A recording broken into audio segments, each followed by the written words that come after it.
you doing tonight? Good. I have a notepad. I actually have them. Oh. I brought my picture. Oh, good. So much for that. Yeah. Board of start. I kind of wanted to go back, just to kind of recap. We recovered last 2 nights ago, on Tuesday night. But we're going to take another break around 5:30, Leo. Are they going to have yummies for them? Yep. Okay, so what I like, we'll go till about 5:30 and take about a 20-minute break or so, and then we'll go to around 7, maybe a little this side of it. Just depends on the number of questions you have. So you've had a chance maybe to think about some of the things that we talked about on Tuesday night. Any of the 10 truths, any issues you want to talk about on those? Any questions, some ahas, some fooies? Nothing. God, I'm good. I'm really good. No questions, I'll tell you. I kind of like the idea of the collage. Good. I know it seems silly, but I think... Why does it seem, well, it's very different. It seems silly because, Yes. you know, you don't think of it as an adult to, you know, put up, you know, things The that you essence like. just of being an adult. You see it Or as adult. You see it as a child. You know, you see kids cutting out pictures of things they like and things they do. You know, all the way up into the, you know, the 5th and 6th grade, and then all of a sudden you don't see that anymore, and you don't think about doing it as an adult. Yeah. I really liked it. Good, thank you. Any thoughts about that? This is a huge process, and it's probably, from what you were thinking about what you were going to do, and what I've been suggesting you do, is probably a pretty good sized leap, like doing a collage. But I think that the more that you think about and look forward to doing something, the more it's going to get done, and the more you're going to have enjoyment to doing it. And so, you know, as you think about moving ahead, try to maybe push aside some of the assumptions about, well, it's fine as a child, but I'm an adult now, and do things that put a smile on your face. You know, whatever it is, and whether it's doing a collage helped me, or whether it's you know, sometimes just to make a list. Be a list maker, and some people are great at making lists. And if that works for you, that's fine. But make a list of things that bring a smile to your face, that are positive. You know, and don't limit yourself. Don't say, well, I can't do that, or it has nothing to do about the world of work. You know, you're yes-butting yourself too early in the process. Don't do that to yourself. I mean, this is everything I've been talking about, and will be helping, and I did some counseling with folks today, is to make you move through, or allow you to move through this process with more intention, and with more focus and more clarity. But it is about you and your smile and the birthday girl. Where's the birthday girl? Over here. Mary, happy birthday. Thank you. The cake you made was superb. Thank you. She slaved on that. Yeah. All day. Yep, it was excellent. If they were offered me, you know, like, let's say, soy milk, I probably wouldn't have been nearly as enthusiastic about having it. No, I don't want soy milk. I don't like soy milk. So? But given my choice, I'd rather have. Given your choice, what would you rather have? And I think that's, you know, whatever ways to give you some focus and maybe awaken some of those things, whether it's to do the book, and I hope that you're going to do the book, because I think that's a good primer for as you work through the process, because I'm giving you lots and lots of information to understand how to manage the process, to be more in control of the process, as opposed to being a victim of the process. And by doing the exercises in the book to complete your compass, will allow you to have that really good foundation and ownership and focus and clarity about what it is that is unique. And what do you want to be finding? What do you want to be creating in your next job? Not what they want you to be. You know? And I think that's part of growing up, whether we're a man or woman or our age, you know, the expectations of others. You do the right thing. What you ought to do, what you should do. And I understand that, and that's not gonna go away. But moving forward, I think if you're looking forward to doing something, as opposed to I just have to, you know, then I think the process can be more enjoyable to you. And do a collage, make a list, if you're a list maker.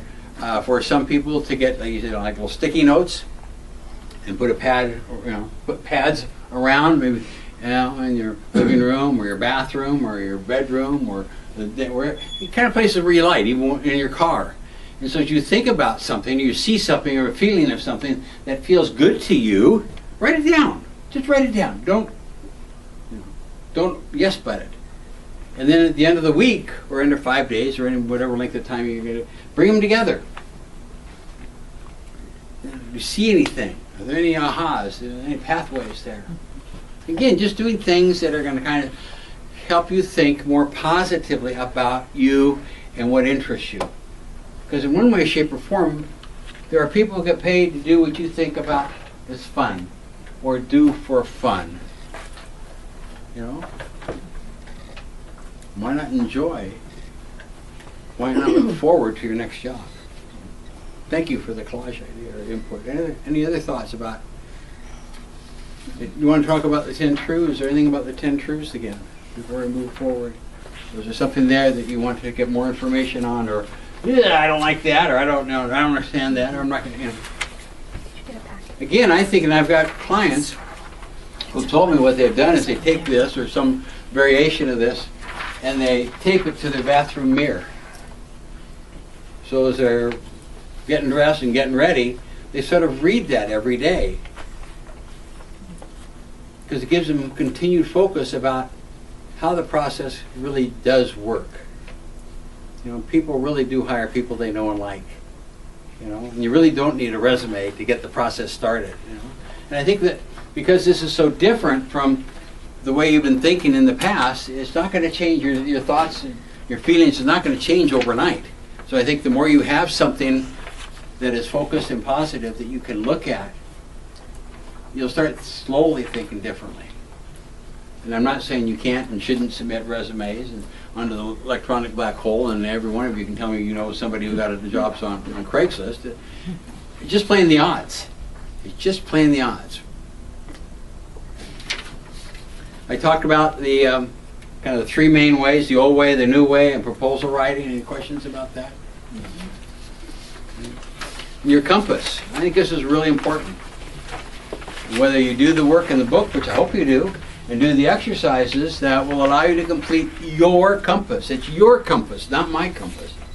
It's your foundation, it's your focus, and your clarity. And I think there's a big leap, for me it has been a big leap, between what I think about up here, you know, stuff that goes around, and putting it down here. Putting it on a piece of paper. Big difference. Or putting it on a whiteboard or a pad, whatever. It's your focus, your foundation. You know, today we were talking about all the GPSs we have and those kind of things that, you know, as long as we know where we're beginning the journey, we're never going to be lost. We may end up in places we didn't imagine they were going to end up, but we're still not lost because we've got our compass. And I think that this is a unique and positive tool, or some other focus tool that allows you to accept and have clarity and ownership about what it is that you're dealing with.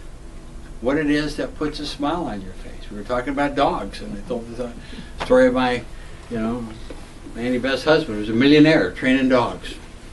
There are lots of people who don't get paid very much training dogs or taking care of dogs. You know? There are people who have an interest in maybe, you know, really making a big change in their life and maybe going into the world of nonprofits or social service. Oh, but if I do that, I can't get paid. Who told you that? Well, everybody knows that. Yeah. 6 figures enough for you? Because there are lots and lots and lots of people in metropolitan Portland, including Milwaukee, that make 6 figures in the world of nonprofits. I didn't know that. Executive director of the Goodwill. You've heard of that before. Mm-hmm. Makes between $600,000 and $700,000 a year. Is that enough? No. Good for you. I'm sure he feels the same way. You know, people work in hospitals. They're all non-profit, so to speak. You wonder, but they make 6 figures. You know, there was an article in the paper or on the media at Oregon Live. I understand these are top, but there are people below them. The guy that runs TriMet almost $300,000 a year. How much? $300,000. You count his benefits and stuff like that. So don't, sometimes you say, oh, I can't get paid working in dogs, around dogs, or whatever it might be. In the world of social service or nonprofits. And don't allow yourself to be swayed down that pathway that you can't get paid. As we know that even in the world of for-profits, there are a lot of people who don't get paid very much. So, don't do that. Don't allow yourself. There's lots of opportunities in the world of nonprofits. We talked about worry. Any redress or observations or filling ins about the world of worry and what to be worried about? It's really about also what you can control and what you can't control. And that's hard for us. Some of us are real controllers. I don't know anybody like that. I didn't know that. No. But we all do. We all are controllers to one degree or another. We all want a safe world around ourselves. We all create safety. We're like, we're creatures of habit. We like routine. Routine that involves safety.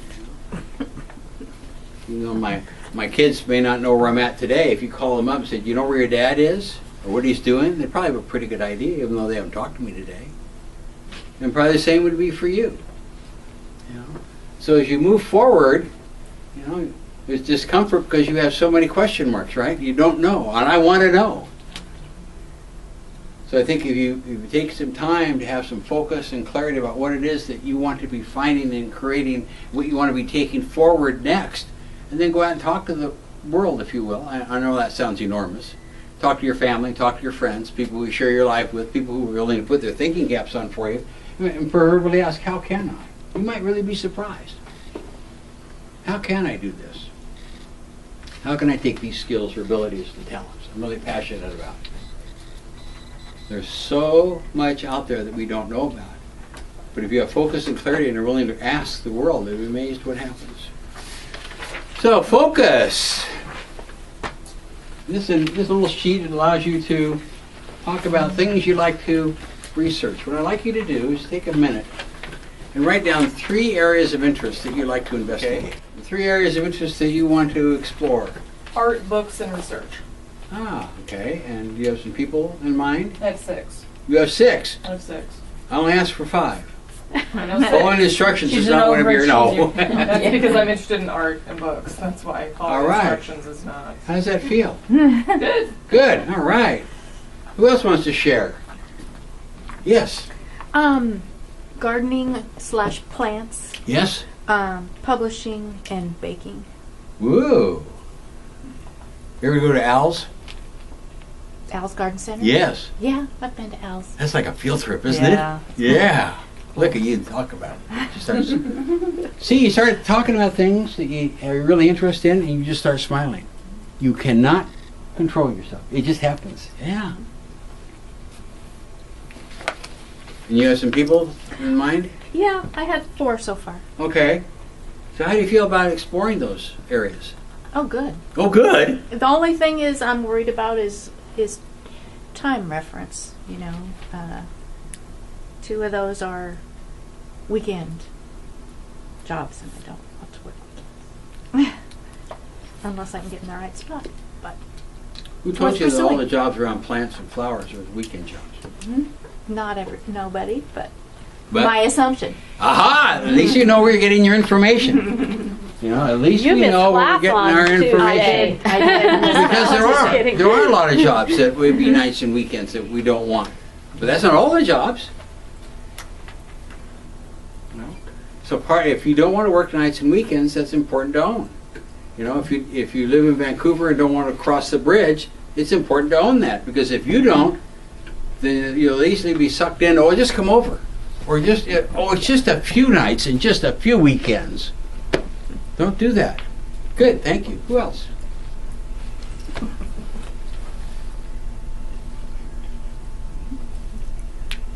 Nobody else? I want to know what everybody else said. Yeah, so do I. I do. What did you say? I'm gonna have to put an electric prod under your chair or something. All right, I'll share if everybody else shares. I'll share if you share. Okay. Oh, well, you gosh. share. Okay, Dogs, my dogs, dogs. my three are architecture/construction. Cool. Number 2 is art. Lisa. Oh yeah. Manufacturing. Good. Okay, and then my 5 people. Good for you. So yeah. People working all 3 of those. Oh yes. Why not you? Right. Okay. Who's next? I'll share. All right. I said the Providence Health System, something I've been interested in a long time. It's huge. I think it's a great organization. And it's huge. Sisters of Providence. Used to be a Sisters. It's changed. They still talk about it in their mission statement, though, how important it is. Yeah. I've always really been interested in strategic planning and process improvement, but I'd like to do it in some sort of social service Good. All right.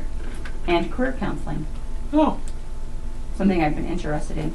I could probably give you some information about Yeah, that. you're on I my might. list. I'm still working on it. And then I've got 3 names right now. I've got to think about some more. All right. Good for you.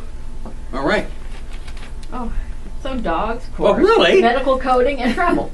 Okay. Dogs, and dogs. Dogs, dogs, more dogs. Yeah. I'm getting Traveling with dogs. That'd be good. Yeah. Yeah. What was your third one? Medical coding And what else? What was and travel. travel. Yeah. Nice. That's Yeah, right, and I I see want you to doing travel. in that. We were watching a show last night on, what was it? Country and Western Network? Or I don't have cable. I wouldn't know. and it was about rejuvenating old RVs. Oh yeah, that's on the country station. Do you know where they do that? Where or why? Here. Not quite here. In Bend. Yeah, here in Oregon. Yeah. Huh. It's about this saw the commercial for it. this husband and wife, and they have and his dad, and they revitalize vintage travel trailers. Fun. They get paid for it. Pretty good thing. Who would have thought? They were on OPB. Well, it's just Actually, I a few mean, months they ago. just the thing with what? And now they got a TV show and another what? Who would have thought? Yeah. You just never know. And that's why if we just kind of keep all this inside ourselves and never have some focus about there are hundreds of people get paid to work in the world of dogs. All sorts of things, from making not very much money to being zillionaires, right here in metropolitan Portland. Who would have thought? And now we got these people that are rehabbing vintage trailers. I thought it was really, because we were kind of channel surfing last night, and after Becky got home from doing her dog training, God, that looks kind of familiar, the topography and stuff. Vintage trailers are all the rage. Yeah. Last year we went to Lincoln City. They had a whole troop of them down there. Must have been a good 30 of them. Yeah. They were, one of the things they talked about last night was this couple went down to Pismo Beach in California, I guess it's down on the Been coast. And they were talking about the thousands of people who wanted to show their trailers there, and they only had room for X numbers. But most of these were the travel trailers, not the bigger. So they had vintage cars. It was really cool. If you're into that stuff, if you're not, then it's not so cool. But there's just so much out there. There was this change. It used to be Hager Foursquare over here. Now it's Rubles or something like that. Just down the street here. Oh, yeah. Yeah. I went to school with one of the Hager boys who used to own that business. He used to race hydroplanes down at D Lake and get paid for it. Wow. I was like, God, that's cool. Interesting. Okay. Other ideas. I only Come have on, one. someone else. Okay. And it Medical was coding.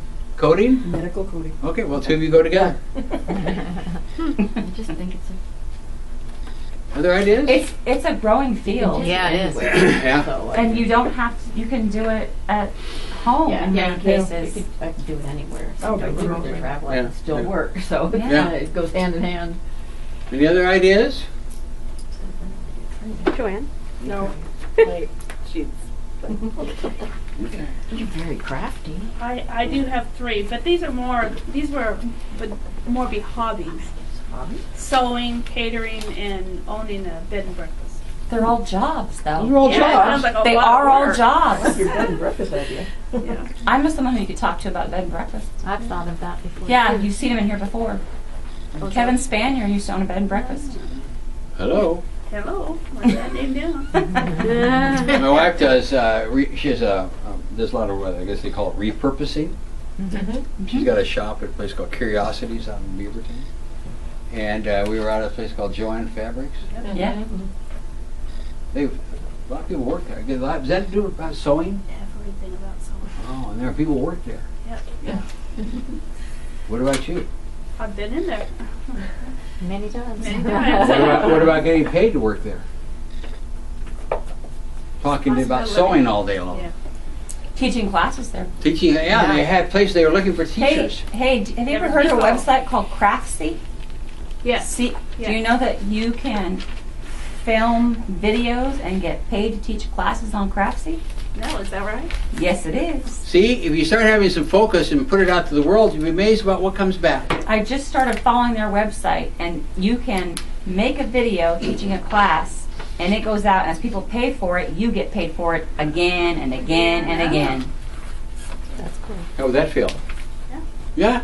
Joanne, that's something you can put on your list. Yeah. Your knitting, your crocheting. There's all kinds of things. The one I signed up for to take was about embroidering. You know, it's a particular type of stitch and particular type of fabric, but there's tons of them on that website. Did you know that? No, I didn't know that. This is called No, networking, by the yeah, way. Yeah. In case this is real live networking. You know, it's not just Paskill up here, you know, chopping his chops. This was about. And how did that information feel? Well, it feels good. Yeah, it felt good. I mean, when you get it down to the personal level, you know, it's not quite as scary, particularly if you're talking about sewing.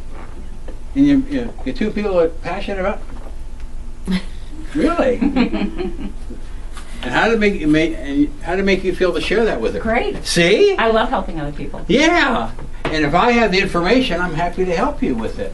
Just like if someone comes to you, can you tell I got this issue with sewing, can you help me? What would you say? Yes. Yeah. Because it's something you're interested in and you have skills about. Well, hello. Just another example between the difference what you can do and what you want to do. We can do lots of different things, but if we had our choice, I'd rather work in the world of sewing. Or I'd rather work in the career counseling. I'd rather work with dogs. Or I'd rather work around plants. If I had a choice, well, the only way I know how to find it is to go out and investigate it, explore it, or research it. There's so much out there that we don't By know the way, about. Lynn, my husband knows someone who's a master horticulturist. Oh, cool. Hello. I can ask him if he can Okay. contact her. All right. Cool. Networking. All about. It's all about. You know? Good example. Okay, let's go to the next page. We're talking about job interviews. That's a worry. Why is that a worry for you? We talked about that last week. Yeah. Just not knowing how many people are going to be in that interview when you get there, the questions they're going to ask you, Yeah, it is. and Yep. being Johnny on the spot with an answer, which I'm not. Yeah. I got an article today from a recruiter I follow on group panel interviews. If you guys want to see it. Good. That's the old way. You know, if you look at, take a minute to read this, what you're describing is the old way. So Lisa, you've had a couple interviews. Were they the new way? Would you But my say? interviews were so very traditional, and they asked me the same kind of questions that I got been asked on any interview I've been on. It was very, you know, it's how, you know, it's like, what would you do in this situation? How would you Behavioral interviewing. Behavior. Yeah, it was very much that, and it was, to me, it was, I've done that. I mean, I haven't interviewed in 9 years, but I've had that interview before. And So it some wasn't of those surprising. traditional nutsy boltsy interviews have more about the perfunctory part of the process to interview you, but we're not really going to hire you. We're going to interview you. You know? And I think that many of us, if not all of us in here, have a lot of apprehensions about the interview process, you know, the performance of it all. And thus, it's very right to feel that way. Because you know, under the old way, you have more question marks. You know, I don't know. You just described that. You didn't know what they were going to ask. You didn't know how many people were going to be there. what questions they were going to ask. Well, I don't know about you. I'd be very nervous to go into that performance. I think we all would be nervous. You know, a lot what happens now, too, if you haven't done it in a while, there's a lot more phone interviews first before a traditional face-to-face interview. At least that's what I've noticed. Yes, more and more. But Way is it usually more is phone. it usually with the same person? Phone No, interview with the usually the phone interview comes from an HR person before you Or a ever talk recruiter. to any, or a recruiter, Yeah. before you ever talk to anybody else. Yeah.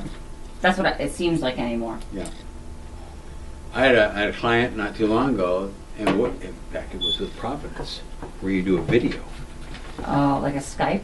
No. Or you do no. an actual, you prepare a They, video? they have this video system where you log in, and then there's a screen there, and you talk to the screen. There's no one there. Oh, God. That's like going to court. Yeah. This is Providence. Hmm.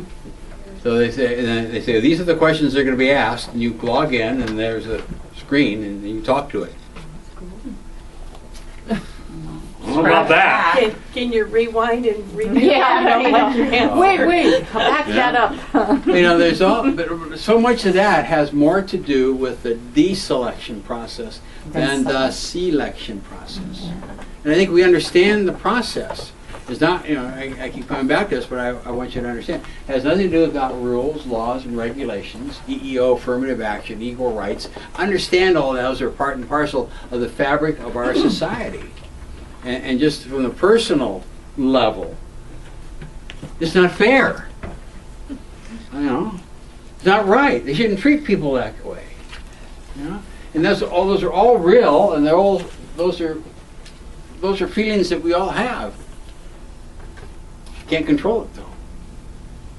The farther you are away, both literally and figuratively, from the hiring person, the more all these other things are going to come into play. You know, all the fears and the anxieties that you have will happen if we allow them to happen. You know, and the more we have some understanding of how the process works, it's like in your world of sewing. You know, you're probably a much better sewer than I am because you've done it for a long time, and you have skills and abilities and talents that allow you to say, "I'm really a good sewer." Well, I want you to be a good interviewer. I want you to be a good job seeker. You know, and you have choices that you can learn from what I've been sharing and what you're going to learn from each other, or you can, God, I'm nervous. This just scares the hell out of me. And that's real. Both of those situations, both of those scenarios are real. Both of those pathways and alternatives are real. You know, so what are you going to do about it? Well, it's not absolute control. It's not absolute control, but the more you take your unique gifts and talents and skills and interests and enthusiasm seriously and start researching and talking to people, and just like this group right here, you start here. Was it difficult to share? No. No, why? Why was it that difficult? Because I know her. Well, hello. You know, that's what I talked about Tuesday night. And you were acknowledging that tonight. That the more I talk to strangers, God, I'm nervous. We all are. We're all fearful of a whole different set of things. So, but there is a pathway. I mean, you're going to be together for another month. Yeah. Use each other as a network.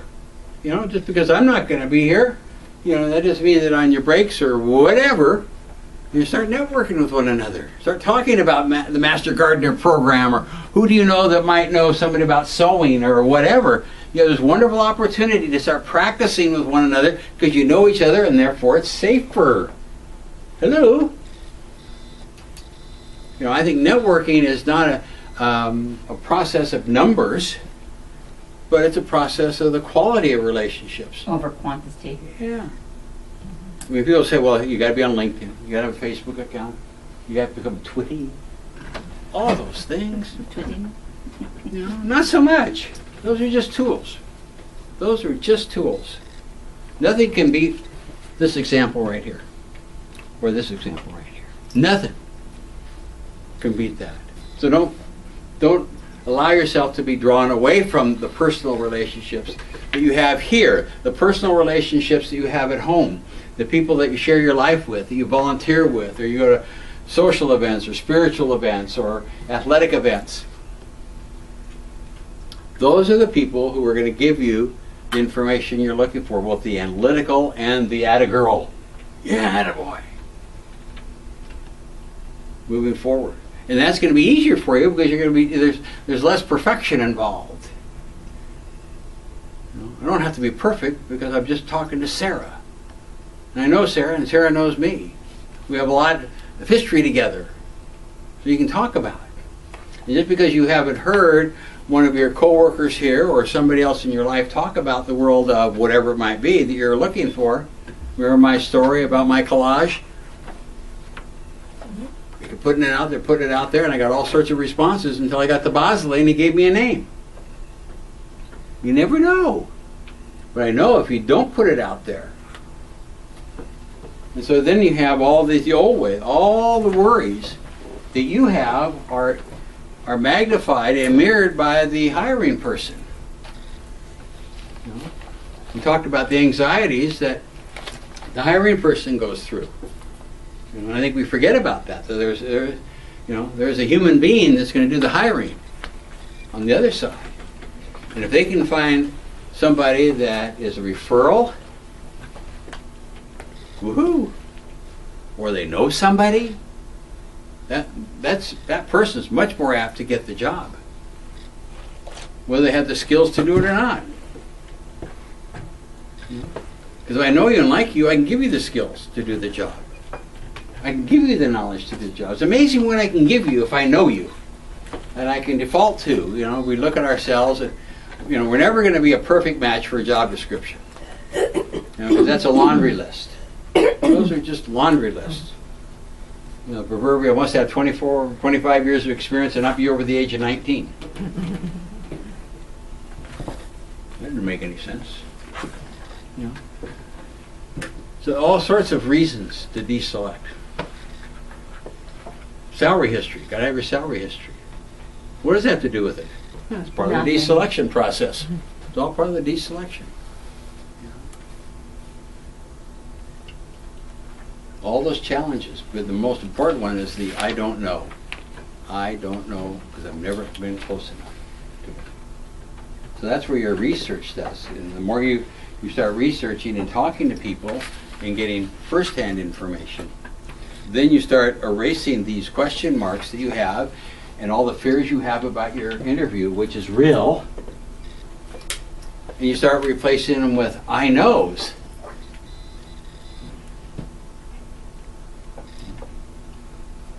In my little business today, that I would say probably 95, 97, 98% of my business is all by referral. Because I'm in the people business. You're in the people business too. And everybody in here can refer people to one another. Wouldn't you like to have that better? Yeah. I think you would. I mean, over the years, to kind of test this, most of the things I'm suggesting you don't do, I've done. I've learned the hard way. But we're in a business. You've been here. You've been part of a business that's advertised. Years ago, we used to have things like the telephone book. What's that?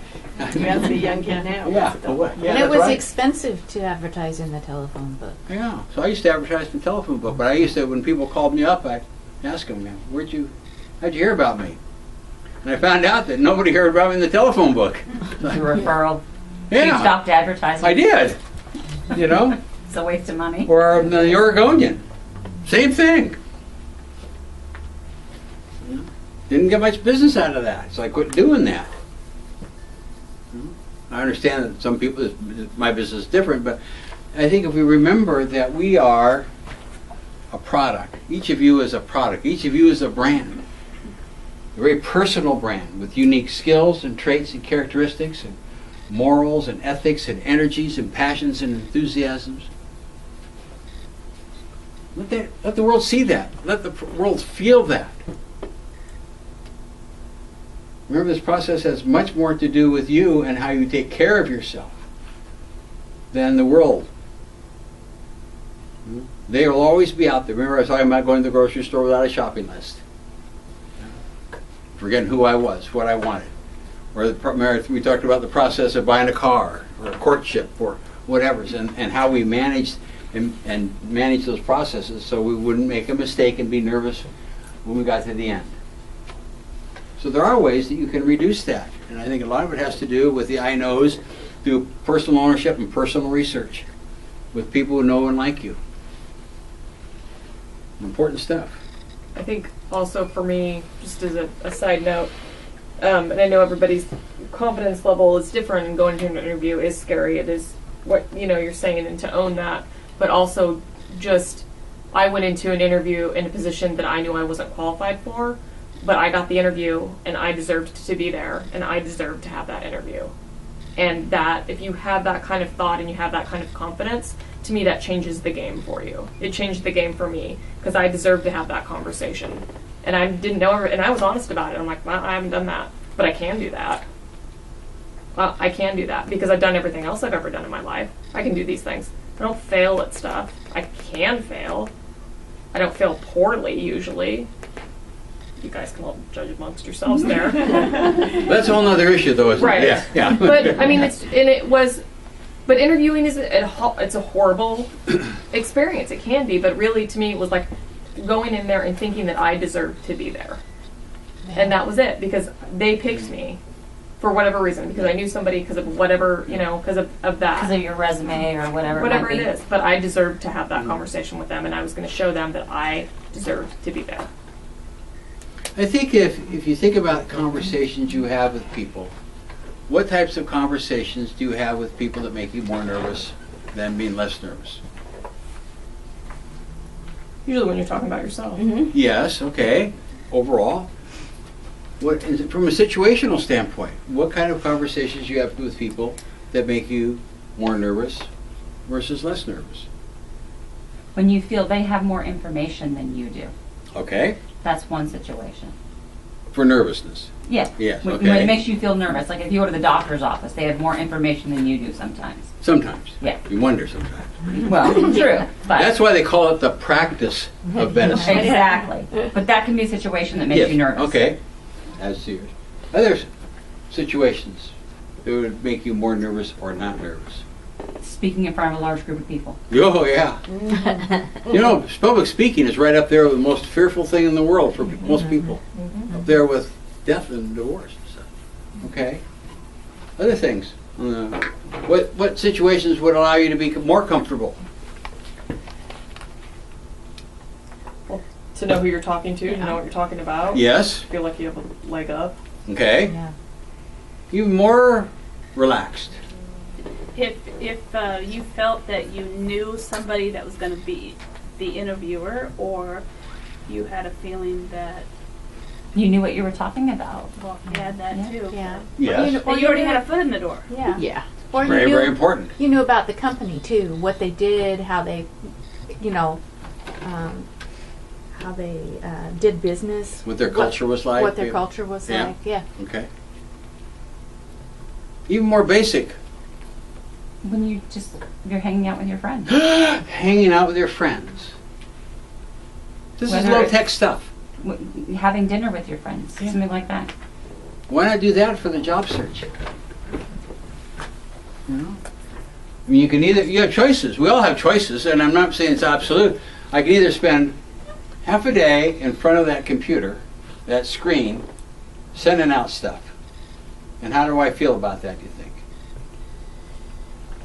Or I spend a half a day, with Leo, doing something, talking about something. Where do you think I'm going to get more personal satisfaction and enjoyment? On just a very personal level. I had a job interview once where we ended up in a Starbucks because that's where we could both meet. And it was one of the best interviews I ever had because we were laughing the whole entire time. What? You can't laugh. Okay. Oh, we were laughing the come whole on, entire time. You're deranged. It was a great Obviously you are. interview. And it was, he had my resume and looked at it, and I knew who I was meeting. I'd researched the company, and it was through a recruiter.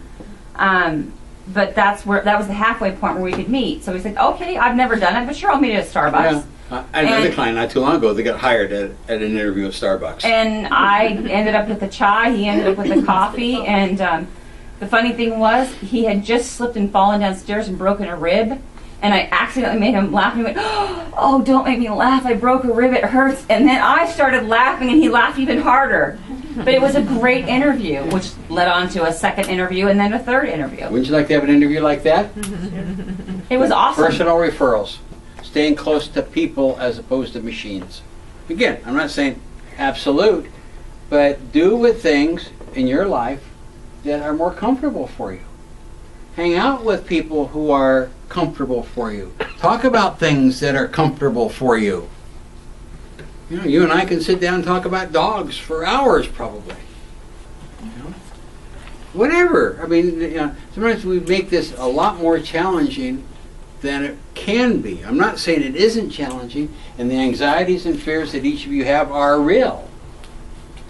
So let's figure out ways to decrease the amount of anxieties. Would you rather hang out with friends or strangers? Your choice. We have choices in this. Depends on who the friends are. Well, that's another issue. So your question is very valid. And the more you know in advance about what the performance, what the expectation is of the performance. And I think if we look at having reasonable expectations for what we're doing for ourselves. You know, there are different levels of networking. You know, if I was to network in here, or you would network in here, then I would probably think you have a pretty high level of expectation that you're going to get some good positive feedback, might get some really good objectivity and perspective, might even get some names about who to call. Why? Because you all know each other. It's a close-knit group. It's like a family. If you're standing in line at Fred Meyer and starting blabbing to somebody, then I would say the odds are probably 90% against you. But there's still 10% that you're going to get something back. It has more to do with the situation than anything. And then if you're going on the internet, it's probably 2%. I got a really good recipe from a guy who was standing behind in a grocery store one time. It was 40 years ago, and I just made that recipe again this weekend. Good for you. See, you just never know. You just never know. So I think that, and each of us has a different level of different comfort level about what we're, you know, what we can do. You know? So be gracious to yourself and stay close to the family and friends and associates and colleagues, the people who know you and love you. That's where the help's going to come from, both the analytical help, names and ideas, objectivity and structure, and the emotional help. A hug, or whatever. I understand what you're going through. And the more that you can stay in that circle as opposed to the fearful circle out there, as I don't know, is I think the better off you're going to be. Yeah. And while we're talking about interviews, I'll give you kind of 3 things that I think you should be doing in an interview. You might want to write these down. And whether it's a highly structured or it's an unstructured interview. And remember, you're the star. But I think that in an interview, you should either be able to answer the question or have a statement ready. Let me tell you about myself.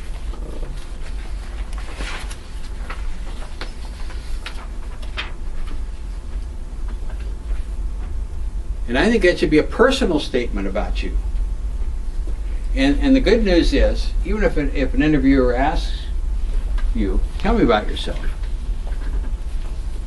you have the opportunity then to say anything at all. Now, obviously, interviewers, by law, are prohibited by asking certain questions.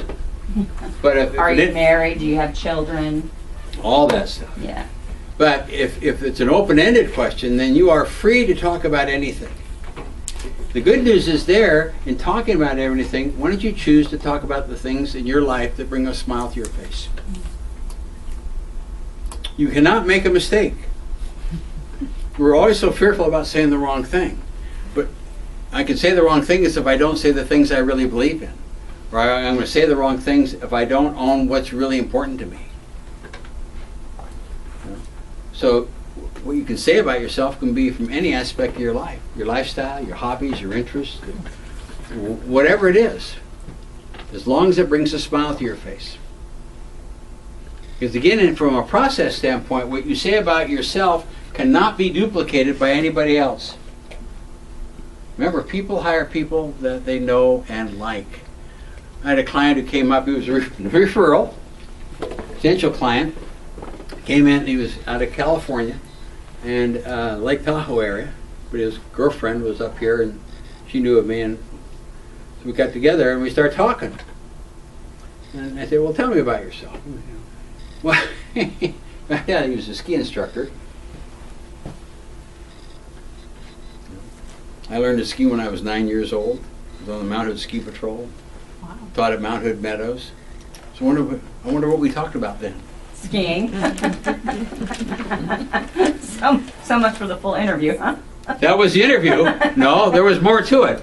Next thing he did, he was a glider pilot. Oh, Oh my goodness. Oh, yeah, oh my goodness. Then what do we talk about? planes. Yeah. And then, it's the old proverbial, well, let me show you mine.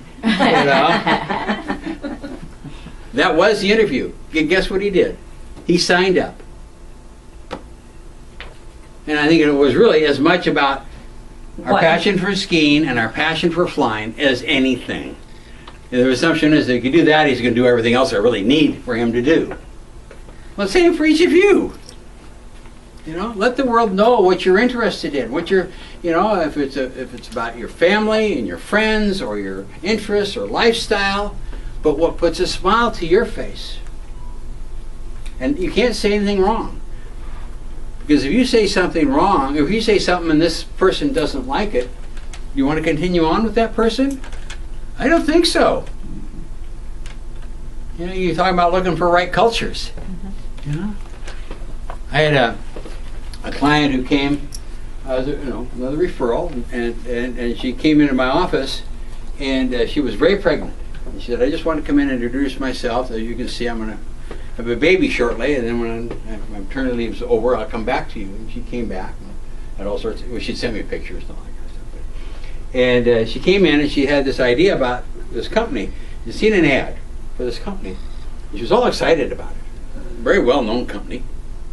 And I said, what do you know about this company? She said, oh, God, they're always in the news. And they're award-winning, and I was widening candidate out there.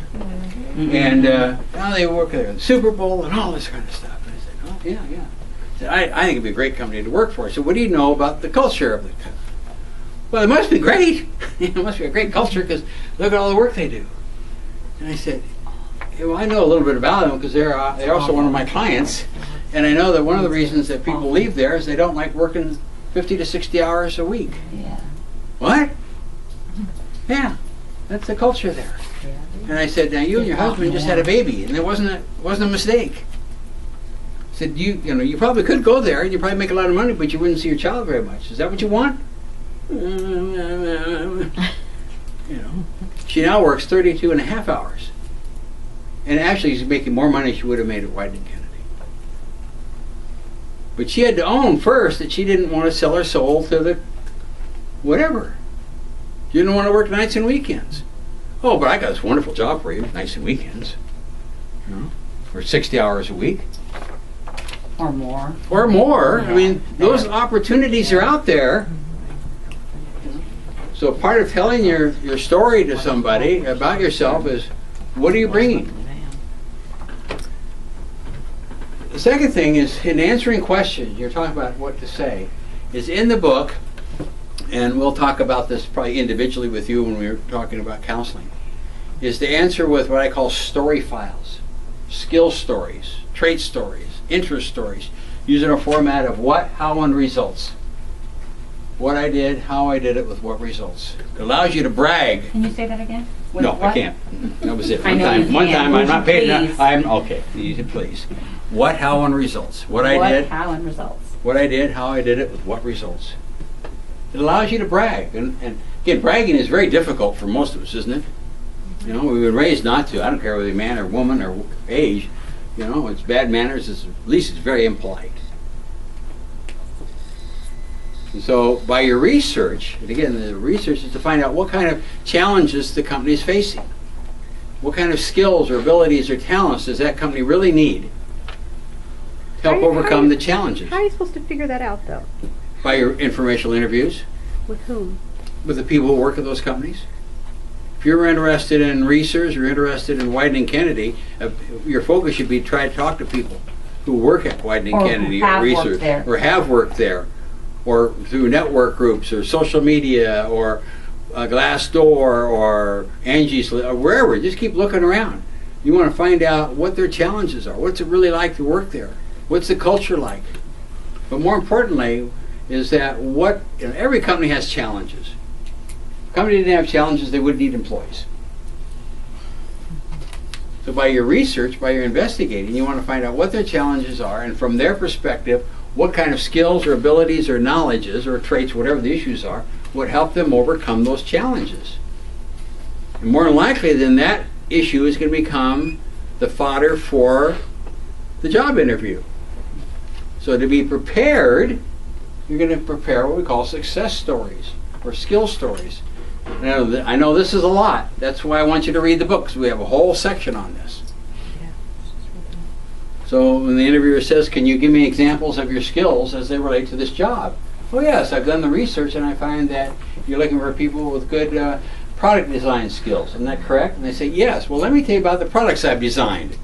What I did, how I did it, with what results. And we're so used to saying we, like we as part of the team. We're not used to, bragging or saying I did something on my own. Yep. We always want to share the credit because that's what we're trained to do. Absolutely, because we're all a team here, aren't we? Yeah. Yeah. But I'm here for this job. We, they, them, and us is not here for this job. Right. So part of the practice is to start talking in the first person using the pronoun I. And it is a challenge. But when you're talking about yourself, talking about skills or talents or knowledges that you really enjoy using in areas of interest that you really are interested in, then it's going to be easier.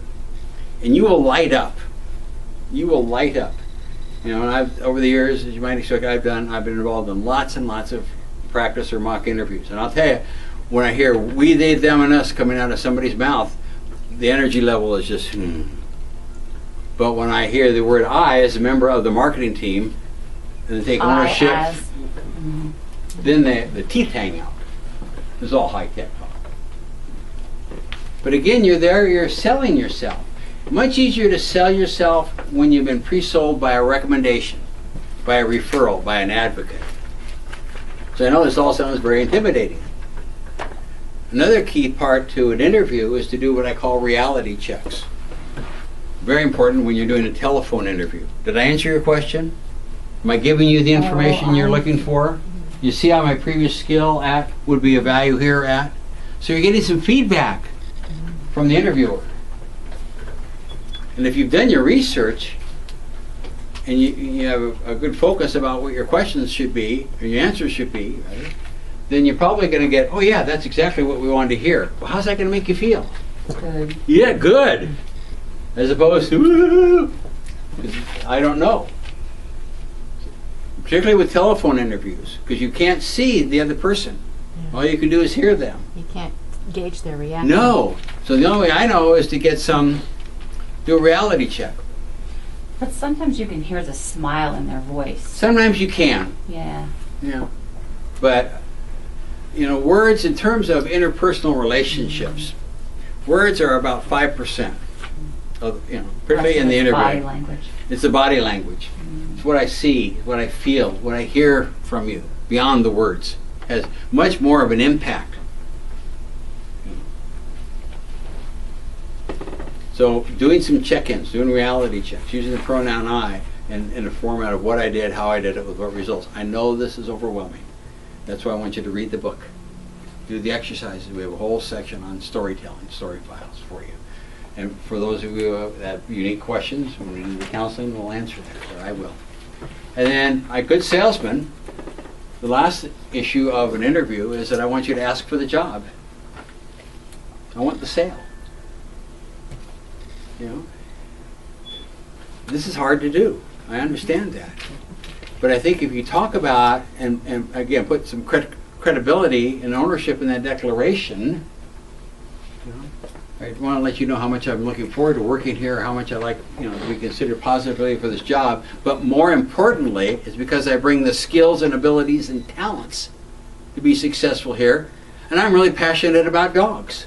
I'm really passionate about sewing. Again, the interviewer is nervous. He or she is fearful of making a mistake. And if you tell that interviewer how much you want to work there, that goes a long ways to reduce their fear level. Because most people won't. My guess is that if you're interviewed by 5 other people, and I really don't want you to be in that environment at all, I'd rather you be there by yourself. If there are 5 other candidates to be, being interviewed, there's a presumption is that all those candidates are capable, one way or another. And if 4 of them don't ask for the job and you do, I wonder what that's your candidacy in comparison to the others.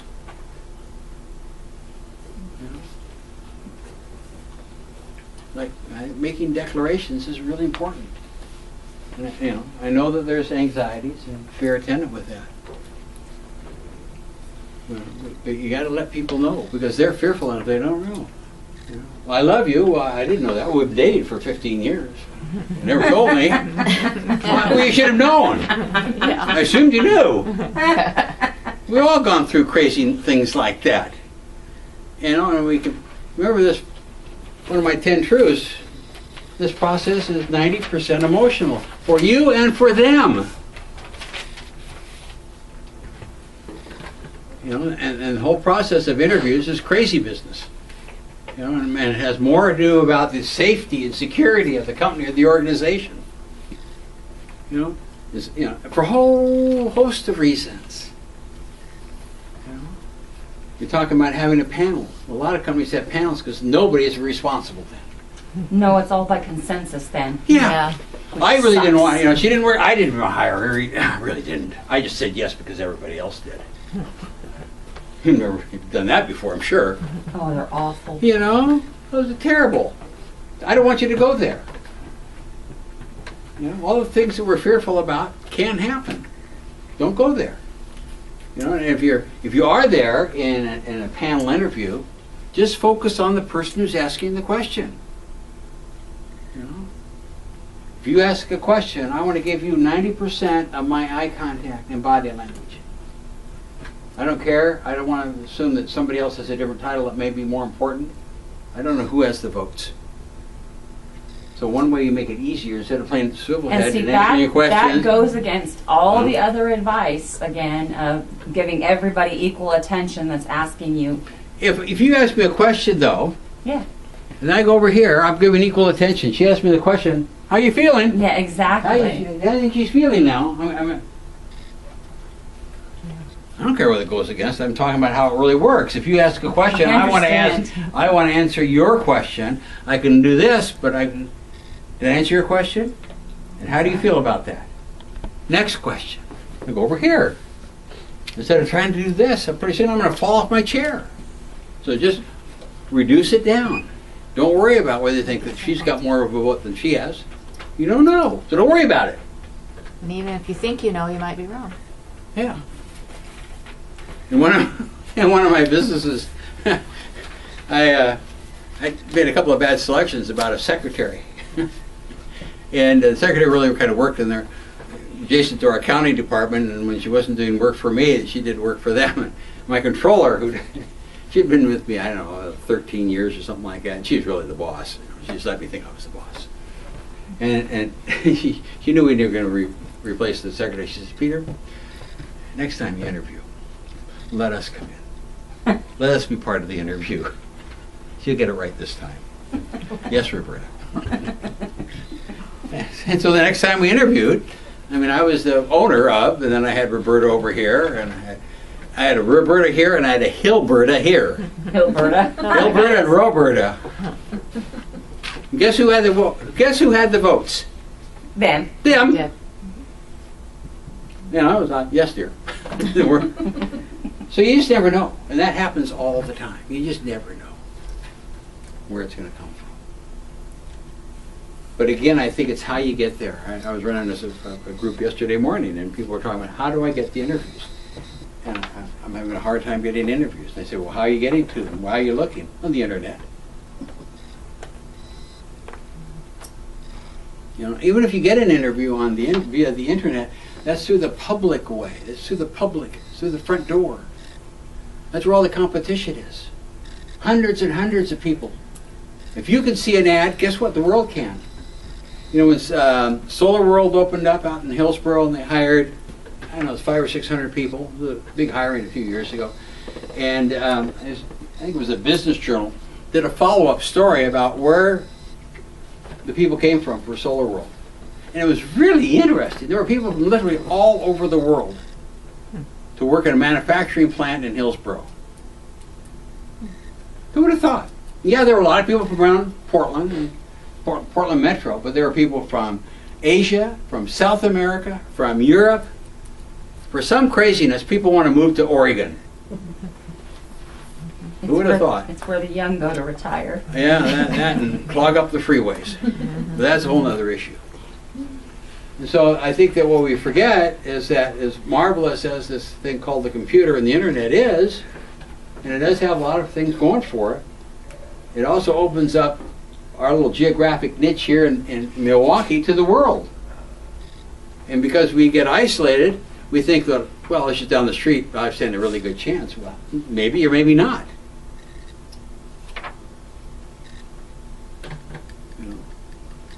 So if you're having trouble getting interviews, you might look at the process. And even if you are getting interviews, if you're coming through the front door, figuratively, the odds that you're really going to be seriously considered are somewhere between slim and none. And it doesn't mean that you couldn't do the job, it's the process working against you. So to be an effective and successful interviewer is use your network. Use your network. At least have a balance. Remember I was talking about a balance? I'm not going to write on here again because I just cleaned this damn thing up. 85%. Remember that pie? 85% of my clients are finding and creating opportunities through personal referrals. And I gave you some examples of people in the industry that I knew and how they were hiring people.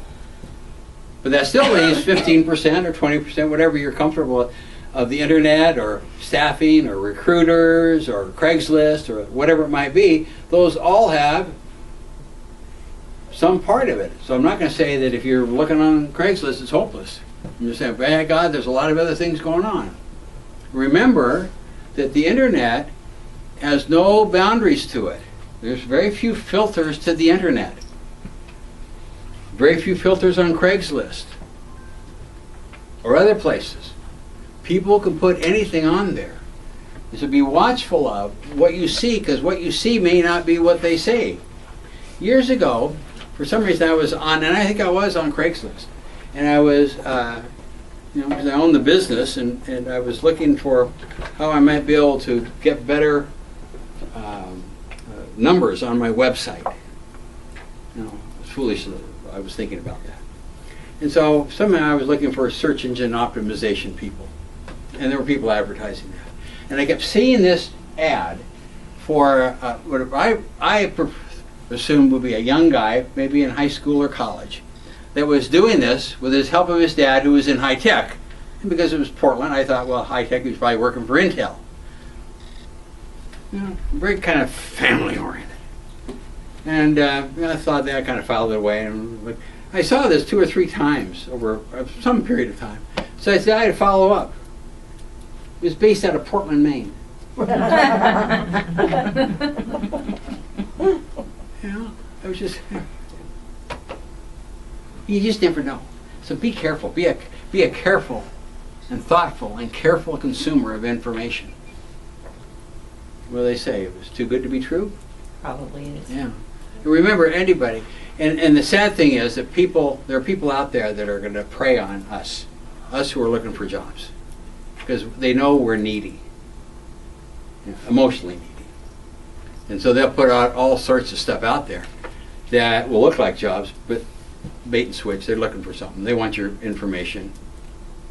You register, for example, and again, I'm not anti these people. I'm just giving you, there's large search engines like Monster, Career Builder, even JobDango and others that want you to register on there for free, of course. Well, they're very benevolent, aren't they then? Why do they think they want you to register on there? So they They send you email after email after email. Who's going to send you those emails? Recruiters that you think are recruiters. So can I infer then what you're saying is that Monster might sell your information? Possible. It is yeah. possible that when you register and put your stuff on Career Builders that you're in, and you wonder where all that, and all of a sudden I get I wonder where it came from. Hello? Yeah, Career Builder has jobs listed, but their real business is to get your information so they can sell it. I didn't know that. You know? So just be careful. You know? You might want to, on your, for example, you might want to set up an alias email address. You can set it up on Yahoo or Gmail or something like that, just for the job search. You know, don't put out your personal one. Just set up a new one. Too late. You know, just be careful. We hear about identity theft, and all that stuff. It's just stuff you and I haven't even imagined is going on out there. You know, but just you're a careful consumer in so many other aspects of your life, in your world. Just be a careful consumer when it comes to the job search and the internet in particular.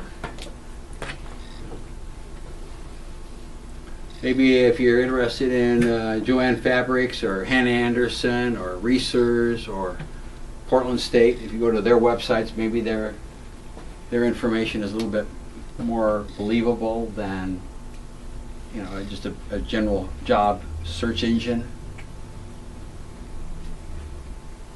So just be careful of. There's just so much out there that you don't want to be a part of. And remember, you say, well, I've been researching companies. Well, I've been doing that. Well, I went to their website.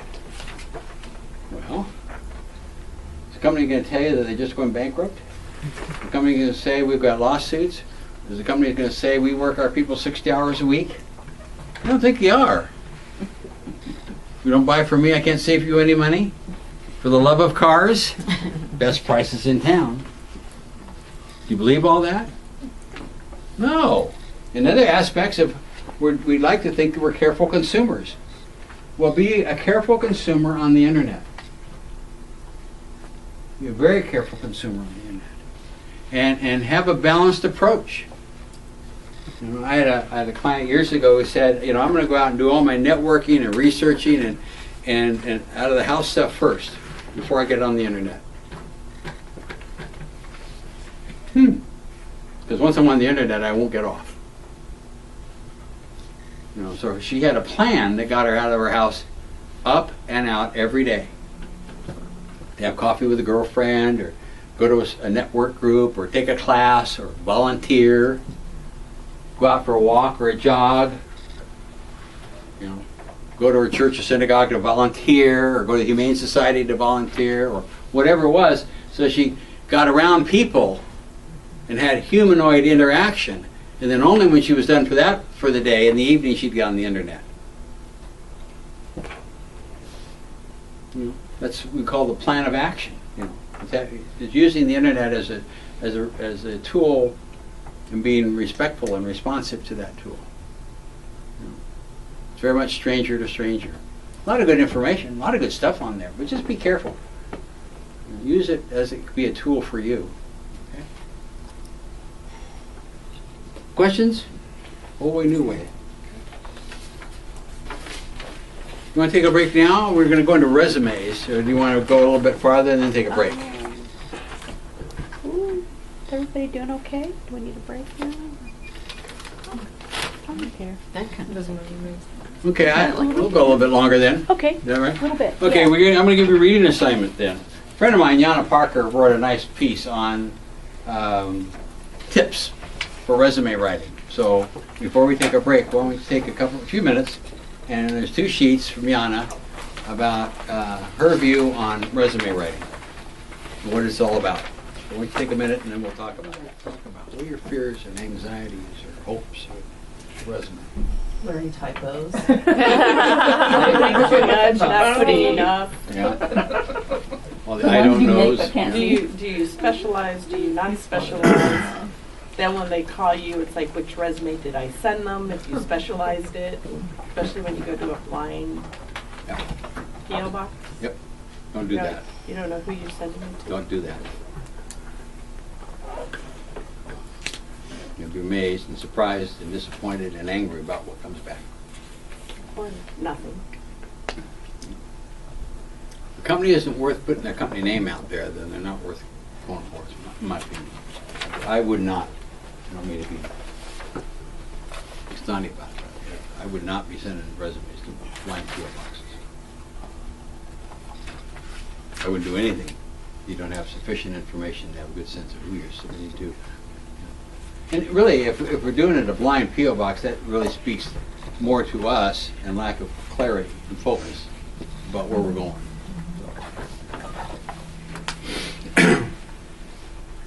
Remember my pie up here that I'm not going to draw again. 85% of my clients are finding and creating opportunities through personal referrals. Big, big difference in how a resume is utilized then within that process. And so I think that if you continue to network and share information as you started this evening earlier, and continue to do that here while you have time together and with your extended families and friends outside of here, that's going to give you more focus, more clarity, and more enjoyment and more pleasure in this process than any other method I know, really. Remember, and speaking to what you were just talking about, and I mentioned before, but I keep coming back to this, there's no such thing as a perfect resume, except in the eye of the beholder. There is no such thing as a perfect document, except in the eye of the beholder. My artwork from last night, or the night before last, is where you are today, and you're here, you know, and you have all these fears and anxieties and angst and frustrations and all that stuff. It's all real and all normal, and it's focused and it's personal to each one of you, you know, and as it should be and as it is.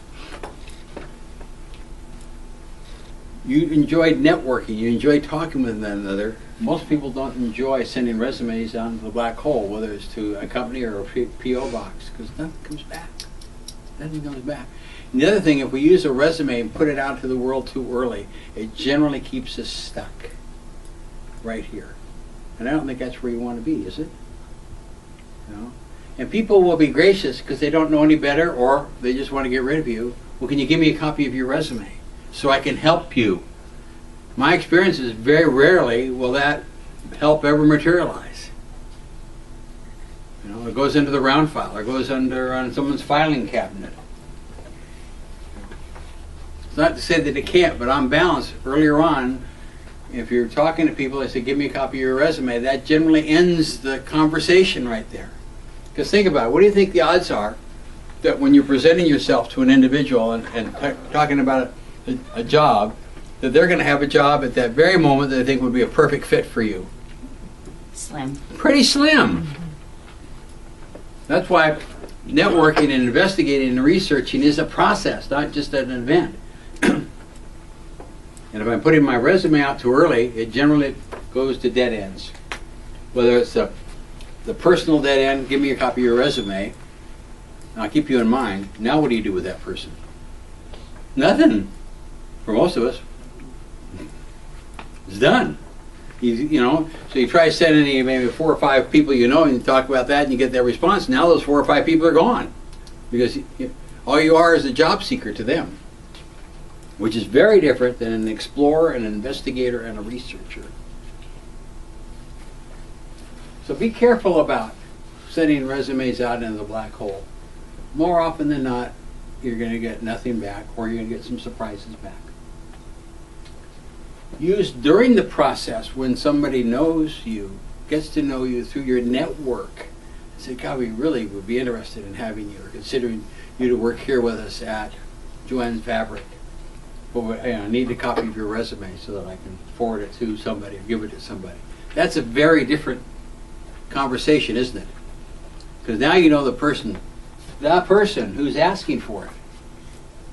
Now you can ask him or her, what do you want my resume for, if they've not already told you? What do you want my resume to say? What are you looking for? What does the company need to see? What experience or skills or knowledges or successes or achievements or results, whatever those questions are. How do you want it laid out and formatted? How do you want me to present it to you? Do you want samples of my work? You want letters of reference? See, now you've asked these questions, you've got information. And with this information you have, now you have the ability to write a winning document. Anything less than that, and it's a crapshoot. For any of us. As I told you before, Leo and find out more information about it. And it was with that kind of information, the proposal that I made was finally made. Because I got input from people. If they just said, well, give us a proposal without any input, I probably would have missed the mark. So when the more I can get out of people, the more I can listen to them and both hear what they're saying and get a sense of why they're saying that, the higher the probability is that then I'm going to come back with an appropriate answer. Well, the same holds true for your resume. There's lots of information. Jana is a really good friend of mine, and this is good information that she put here. We go to beyond her article here to the kind of chronological resume. Yes? So I just want to say, Joanne, on your point of how do you keep track of all this, if you end up sending a bunch out at some point, usually a spreadsheet is wonderful with the date and who you sent it to, and you pretty much have to keep copies of every Which resume you sent, and just correlate everything together so that if you do go into someone, and also if you end up applying for 2 different positions at one company with 2 different resumes, you know which one you're. Yeah. A chronological, again, has probably a best focus for a chronological if you're going to stay in the same industry. Because the credibility will be seen by appropriate people because they recognize industry names and industry titles and industry lingo. So it probably stands a better chance to be appropriately viewed. Not perfect, but more appropriately. If you're going to say, phooey to this industry, I'm going to go back into I want to go off and explore the world of sewing or dogs or art or gardening or whatever it might be, which is very different, then I would suggest that you not use a chronological, but use a skills or experience or knowledge document. And part of the service is my counseling. We talk about that, and we can talk about that on an individual basis for each one of you on how to do that and how to make it work for you. So that's when you want to change industry? Yes. Yeah. So you want to be selling yourself by your transferable skills. And what kind of resume is that again? I would call it skills-aligned resume. Is that what they call a functional resume? Can be. Functional knowledge and how it can transfer. If you don't want to be seen as something, then don't put it on the document. I had a lady not too long ago, a client, and her lament was that everybody saw her as a teacher. I said, well, how have they seen that? Oh, it's on my resume. So we changed her stuff and talk about her transferable skills supported by successes and achievements on these transferable skills, and then down at the bottom of the resume was her work history. But by then she'd sold herself by the transferable skills, not deselected herself by labels that weren't appropriate. Very different. And there's no pat answer but to look at these as sales brochures or sales documents, and you're going to present a different types of sales document depending upon the relationship and situation. So there's no pat, but if you think about what does the person need, what does she need, or what does he need, so that they can advocate for me. And so if you know that person, you ask that person that question, then you're going to get some information. And it may be very surprising. Oh, we just need a letter.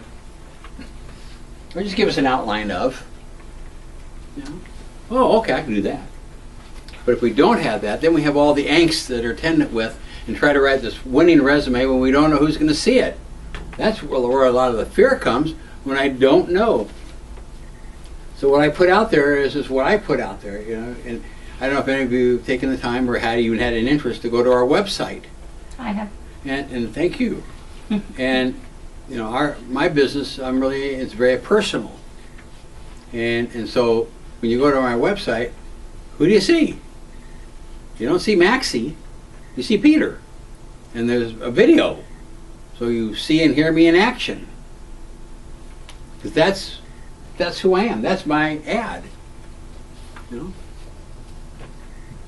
It's revealing. And remember that, I don't know, for those who've been around for a while, remember Bud Clark? Remember the mayor of Portland? Oh, yeah. Do you remember that poster?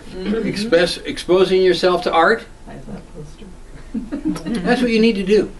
You need to, you know, not literally, but figuratively, expose yourself appropriately to the right people so they can see, both analytically and emotionally, that you're going to be a great compadre here at our company. So again, the farther you're away from people, the harder it is to write a document because you don't know what they want. You just don't know what they want. Now, if you're going to go the resume or the internet route, and you're going to, I know that, and that's not wrong. I mean, just have reasonable expectations. If all you know is what you see on the ad, the job announcement, then make sure that your document mirrors both the form and substance that you see on the document. That's all the information you have. Make sure that you mirror back both in form and substance. Remember I told you about my client? 3 sentences from Procter & Gamble. He mirrored back in 3 sentences. If that's all you know, then you've got to take it for face value. And so they're going to talk about experiences. They're going to talk about knowledge. They're going to talk. There are going to be skill words in there. There are going to be labels in there. Make sure that your document that goes back to them has those words, has those labels. And there's no rightness to the job announcements because you'll see all shapes and sizes of job announcements. Again, if that's all you know, then make sure that your document then mirrors it. And then if it's skill driven, then make sure that you have results to it. You got to tell the world how good you are. Remember using that pronoun I and how difficult it is. But remember, this whole process is about sales. And who are you selling? Yourself. Yeah, I'm selling me. You know? So I don't need a regurgitation of your events or experiences that you participated in. All too often, that's what resumes look like. Mine did when I first started a long time ago.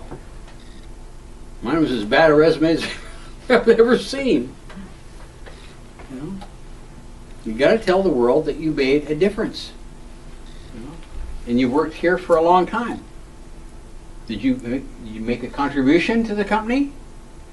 Were you an asset to the company? Did you make the company better because you were here? Well, yes, you did. So don't just tell me you worked here for 27 years.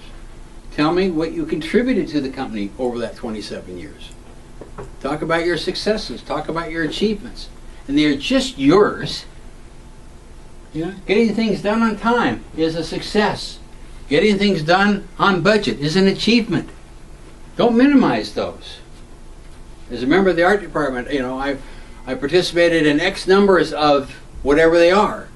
If you had a budget, put some budget numbers in there where you feel comfortable doing it. You've got to brag. That's why I call it, most resumes I see at the beginning, look like an obituary. They're all the things that you were. They're not who you are today. And the irony is, each of us in this room, because we're not in a lot of the sales businesses, probably are doubly nervous and anxious about it. One of my clients is Adidas, and they're always changing things around, which is great for my business. But I was doing a lot of work with one of their sales teams not too long ago, and these guys and gals are all over the country.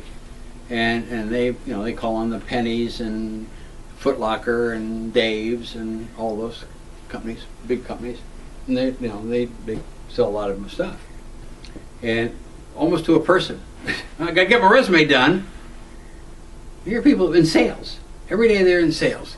And the first thing you got to think is, I got to do a resume. I said, what? Think about it. I mean, if you were going to out there selling, you're going to create a generic brochure and send it out and expect results? Well, no. See, there's this huge leap, this huge disconnect that we make. But you've been in sales here, you've done promotions, and you've created products, you've been responsive to, you probably submitted documents or proposals or whatever they are. Hello. So you've had some amount of experience submitting stuff either blind or warm. Which one's going to be more successful?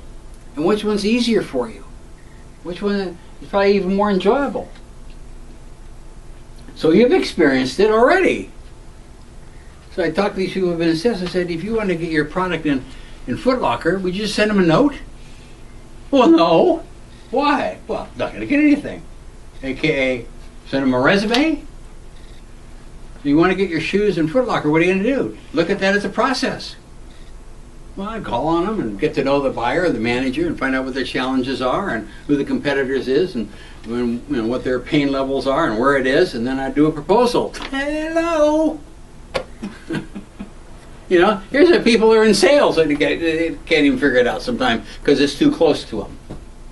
So no wonder you're a bit more anxious about it, but the process is still the same.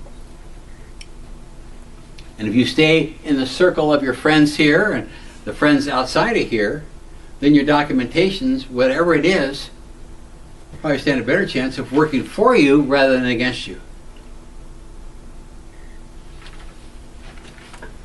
But they need to be sales focused. They need to be asset driven. They need to be results driven. By your own successes and achievements. And you'll have them. They don't compare them to what you think the world is looking for or anybody else. They're just yours. They're just yours. And an achievement for some of you is working here for 20 years. Really. The outside world, some places outside the world say, wow, that's great. For 10 years, or whatever it is. So don't minimize. Sometimes we get so close and say, I didn't do anything. No one's going to be harder on us than us.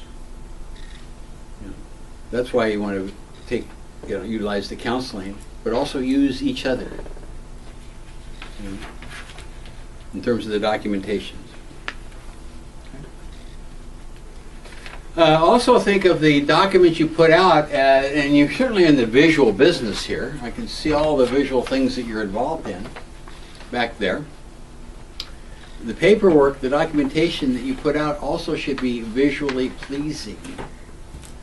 There's all sorts of fables out there about what you should put out. One fable is it should be limited to one page.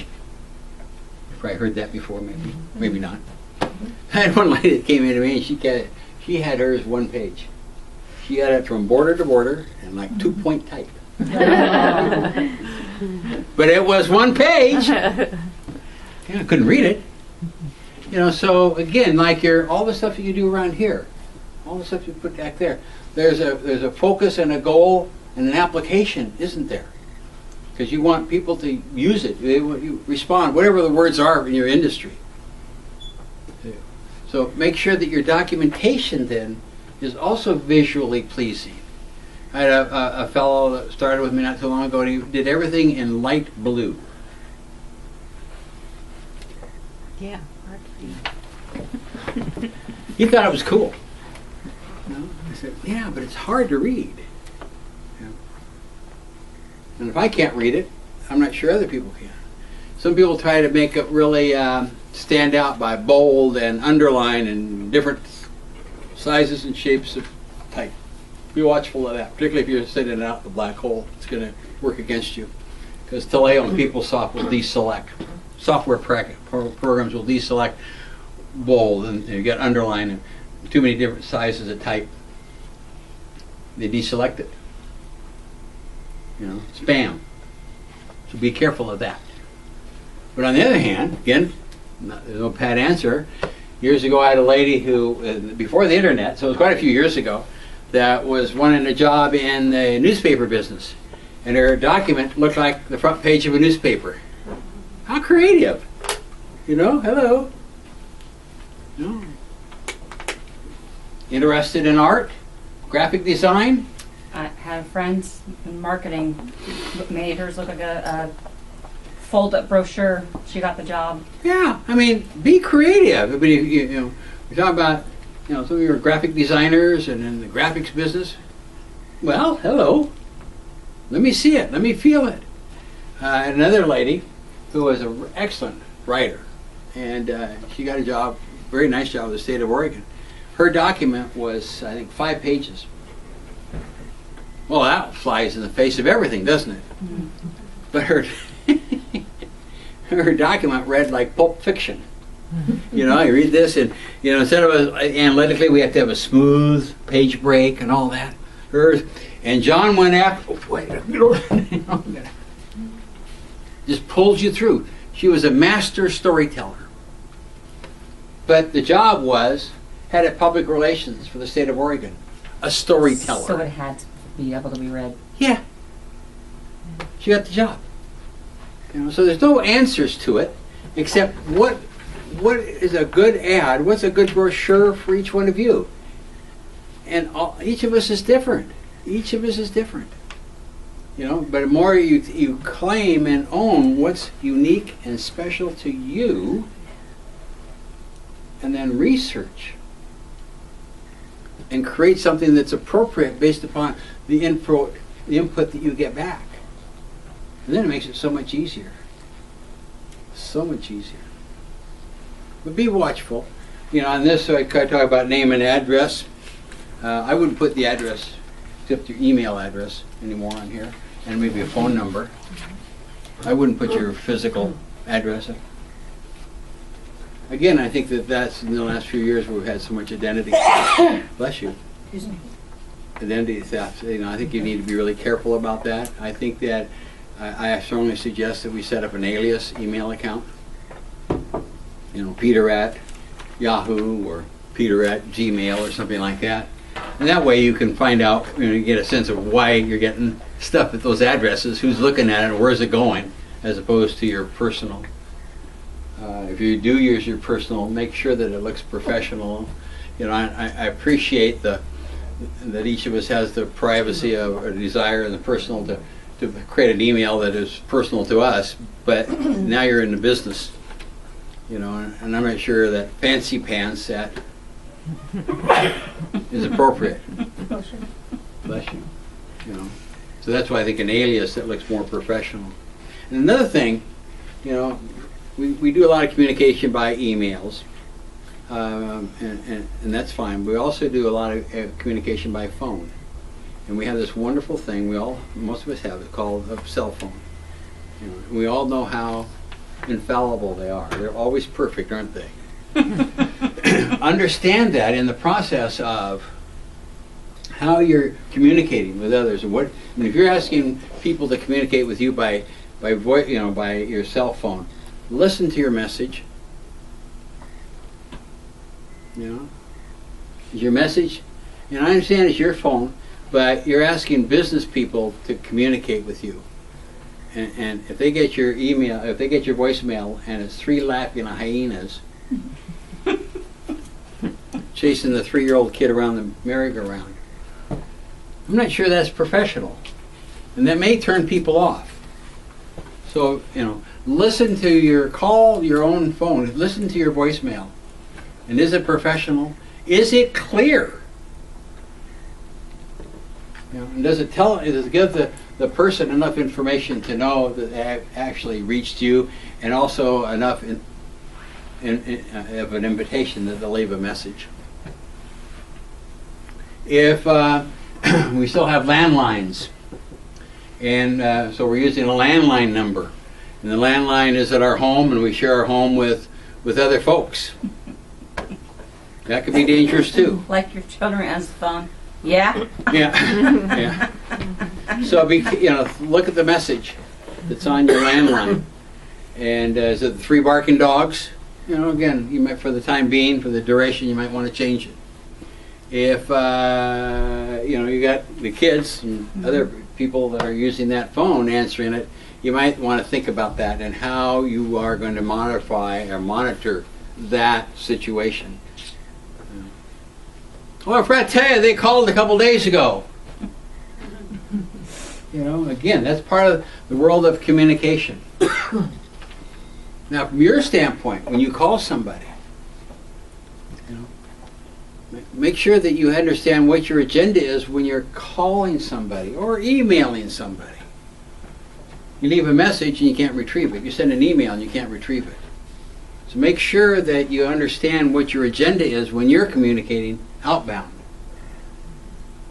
You know, be careful if you're too high or too low, you know, because that tends to affect what we say and how we say it. So be watchful of that. But be prepared, because again, just as in an interview, when we send out an email, we're performing. And I think I sent an email to Leah one, you know, it wasn't quite clear. She wasn't quite sure what I was after in terms of changing the days. And I looked back on it and said, I guess it wasn't all that clear. Those happen. So be thoughtful before you send something out. Proof it. Right here. Because once it's gone, when you're going to call somebody, know what your agenda is. If you call somebody and get their voicemail, what is your agenda? Is it clear? Or does you leave a half-hour message? And then please call me back at 503-2244. How often has that happened? We've all had that happen to us. You know, if you're going to leave a message, leave your name and phone number at the beginning. And then have a 30-second or less agenda. Why you're there, what you want them for, and then a polite thank you, and your name and phone number again at the back side. You bookend it with your name and phone number. If your goal is to get this person to call you back, don't leave a half-hour message, preferably, and a millisecond telephone number. It's not going to work. Something that helps me out is, like, if I have to change my message on my phone here at work, I'll write myself a little script. Yeah, be prepared. So that way it's not, Yeah. so it's really clear as to what, just so you know, like, what your points are. And most of us just shoot from the hip, so to speak. You know, and then, but if we put it out there and it goes out, I don't know how you retrieve it. Even I occasionally will say something that I wish I hadn't said. I can't get it back in. So when you call somebody for the world of networking or appointments or whatever, make sure that you're ready. If you get their voicemail, what can I say and how can I say it that will be most encouraging to them to return the message? Or God forbid they actually are there and answer the phone. Oh, that's thrown me more times. I've got everything prepared to leave that voicemail because I know I'm going to. They're never there. And then they pick up the phone and I'm like, oh, hi. Yeah.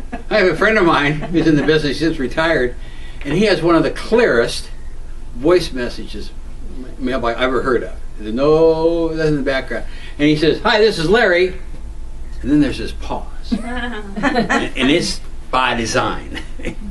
You know. And then he said, I'm not here right now. One time I called him and said, hi, this is Larry. And I'm just waiting. I'm waiting. He's got caller ID. He says, Peter, I'm actually here. I wasn't prepared. You know. So again, be prepared. Have an agenda. Practice it out loud. Write it down. Do some scripting. And practice out loud before you go to an interview. Practice potential answers out loud so that you're not surprised about what comes out of your mouth. The same with the written documents, whether it's a resume or qualifications brief, skills brief, letter, proposal. Vet it out with somebody else. 1 or 2 or 3 pairs of eyes. Another way, after you've written your resume, read it backwards. You'll almost always catch typos if you read it from the bottom back up. It's easier to see typos that way. You know, it sounds silly, but it works. Yeah. All it matters is it works. Yeah. whatever document you put out there, there should be a beginning and a middle and an end to it. There's going to be a logical flow that people can follow it through, and not gaps in. You know, we talk about gaps in chronologicals, and sometimes if there are gaps, too many gaps, then you may not want to do a chronological. But for some of us, there have been gaps, and we've been stay at home to do something, or we've been taking care of somebody, or we've been sick, or we were traveling, or something like that. Maybe put that in there, you know, so that there's continuity, so that you can fully explain if there's been any, you know, why things went along the way they did. And do check for, make sure your dates all line up too. You know? Again, and take the time to read it and reread it and have somebody else read it. Oftentimes we see documents that would say references available upon request. Maybe your documents in the past have said that, or maybe you've seen other people's resumes that look at that. Now think about this. If we're trying to make it as easy as possible for the reader of this document to think positively for us and act positively for us, why on earth do we say, if you want to see my references, you got to ask me? Does that make sense? No? Why'd you do it then? Oh, that's what the book said. You know, I would want you to have 2 or 3 references available, and I think that you can probably get them from right in here, and have them write letters of reference for you. And the letter should be speaking to whatever it is that you're trying to sell, whether it's experience or knowledge or certain skills, and let the letter writer know what you want him or her to say. What do you want them to focus on? Don't just ask, you know, would you write me a letter of reference? Oh, thanks, that's great. Without letting you know what I really want you to say, and then you try to, now what am I going to say? And oftentimes we don't get the letter because people don't know what they say, and they're afraid to say the wrong thing. So if you're going to ask somebody, let them know what kind of focus they want you'd like them to have.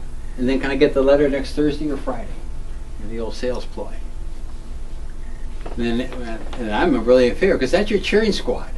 Remember, we're trying to make it as easy as possible for the readers of these documents to see, wow, she is really great. So attaching a letter or two, a reference, now you have a merchandising or marketing packet. So I'm in favor of those. So it's just me. Any questions or observations about these documents that were... When do you send a, so you have your resume and then you have your letters of recommendation. Attach them right to them. Oh. And you're going to have a cover letter too. And a cover letter. Yeah. Now we have a packet, a sales packet. It's focused to you. Now, if we look at the document, whether it's a resume or qualifications brief or skills brief or a Dear Leo letter, whatever it might be, and it could be any of those. The purpose of that is to get the interview. It's a marketing tool. A letter, the letter of a cover letter then is an introduction to the introduction. And I think that the cover letter should be in 3 parts. One is an opening sentence. Please accept whatever your documents you're sending. Please accept this cover letter and attach resume as an expression of interest in your position of product manager as advertised on your website, which I saw on April 31st. Be specific. Let them know what you're there to do. And sometimes there might be a product developer 1, product developer 2. If you're, let them know what number you're applying for. Or if there's a job number, put that in there too. It is amazing, and I've seen as an owner of businesses and hiring lots of people, the number of people who apply for stuff and they don't give you sufficient information. They think like they're the only person in the world applying for the only job. And I've got to be psychic the other end. Well, I don't have the time to be psychic or interest in be psychic, so I'm not going to do anything. And you're in the wastebag basket. So again, make it easy. Let them know what you're there to do, what you're including, where you saw it, and the date. The body of the cover letter, which could be a 1 paragraph, about 3 sentences, is a bridge statement I am what you want. I have what you want. You want, bright, savvy, and well-educated? I'm bright, savvy, and well-educated. It's a very focused statement. And then it's also supported by some successes or achievements or results. So those would be different than what you're putting in your resume. It's a little different, a little more focused, but it's going to say the same thing. I'm going to say the same thing, just maybe in different wording. Yeah, Okay. but I mean, it might say, I've got 12 years experience. Instead of just the dates there in the cover letter, you're going to say, you should seriously consider me because I've got 25 years experience in. But it's a bridge statement. I am what you want. And again, that goes to making it easier for people to see that you're going to have and are what they're looking for. But it could be a whole host of different things. We have like social service. We talked about working in the social service industry, which more often than not tends to hire people that share their mission. And they tend to hire people out of their volunteer pool because those people have demonstrated. Years ago, a couple of my clients started Dress for Success Oregon. Maybe some of you have heard of that. And I've been working with them as a volunteer for a long, long time now. I do the job component part for them on a volunteer basis. Every one of their employees now has been a product of their volunteers or clients. Nobody else. They have 19 people there. If you have an interest in battered women and children, you should be volunteering at the Raphael House. If you have an interest in in dogs and cats, you should be at the Humane Society or Dove Lewis or something like that. Or if you have housing concerns, you should be volunteering at Habitat for Humanity or the Restore Center. There are all sorts of places out there that you can volunteer, but I would if you're volunteering, and that can be a part of the process because it's gets you out of your house and it gets you in and around areas of things that you really have a passion for and around like-minded people and where you can demonstrate or show off your transferable skills. Hello.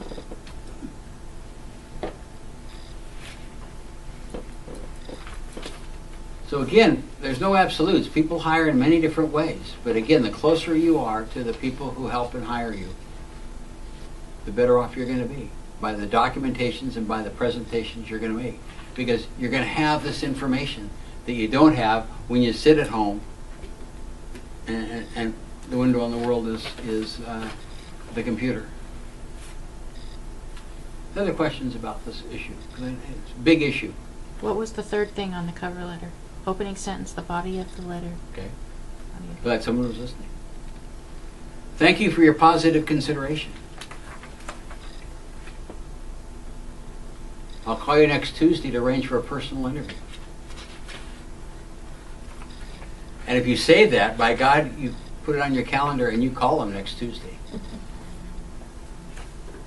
Or something along those lines that maintains some semblance of assertiveness. Remember, you're in sales here.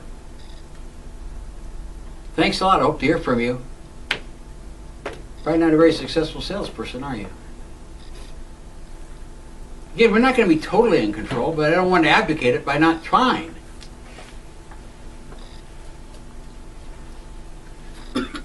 And I've had, which really surprises me, because sometimes I think, and I don't have to sell too much anymore, because I've been doing it for so long. But I do follow up with people, and sometimes I wonder if I'm a pest. More often than not, people say, "Thank you very much. Thanks very much for keeping after me. I really appreciate it." Okay. The other thing, when you're talking to people in your network, you can ask them, "Is it all right if I keep in contact with you? I don't want to be a pest, but as I move through this process, and I might have questions about something about horticulture a week from now that I don't have today. Would it be all right if I call you then?"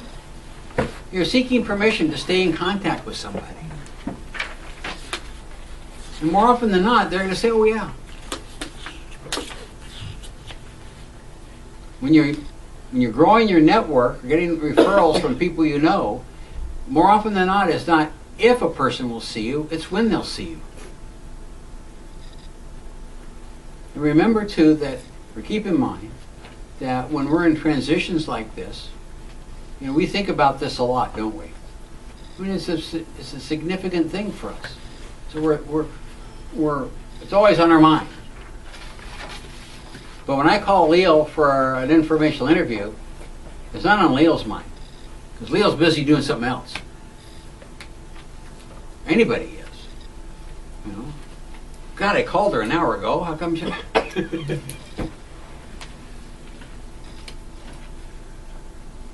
So remember to both in what and how you say things to encourage people to call you back or participate with you.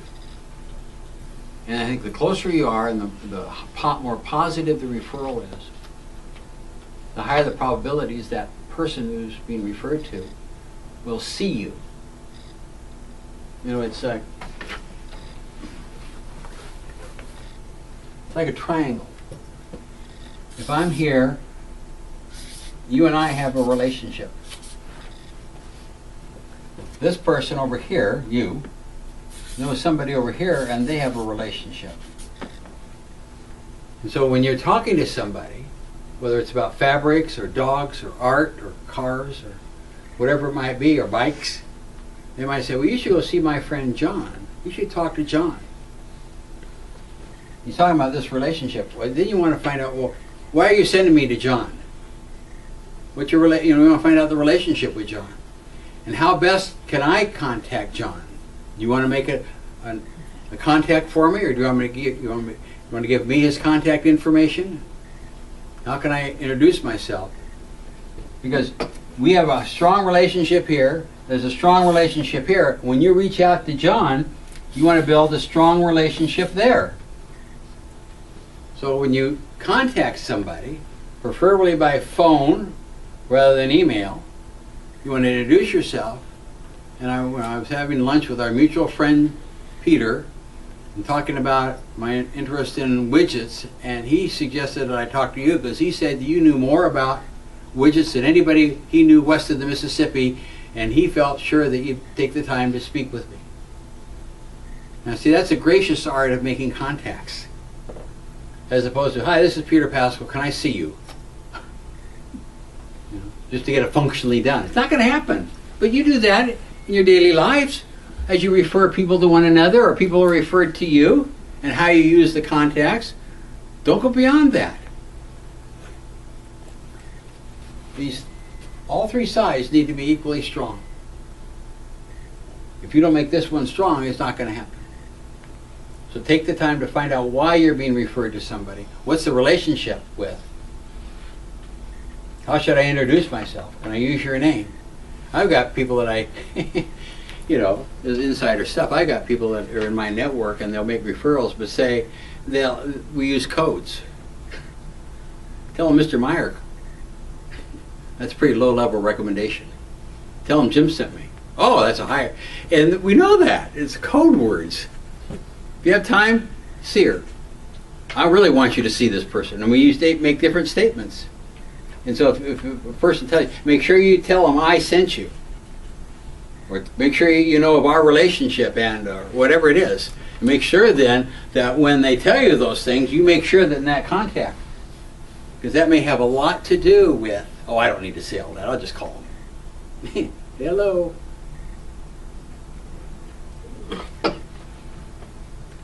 Personal relationships like this is the best. Remember I said earlier, the words represent in terms of interactions about 5%. The rest of it's all the other stuff that goes on between two human beings. Reaching out to people, I would try to reach out by phone first, even if you have to leave a message. When you're trying to expand a network, either through the personal contacts like this, at a party or a group or volunteering or social or spiritual or athletic, whatever it might be.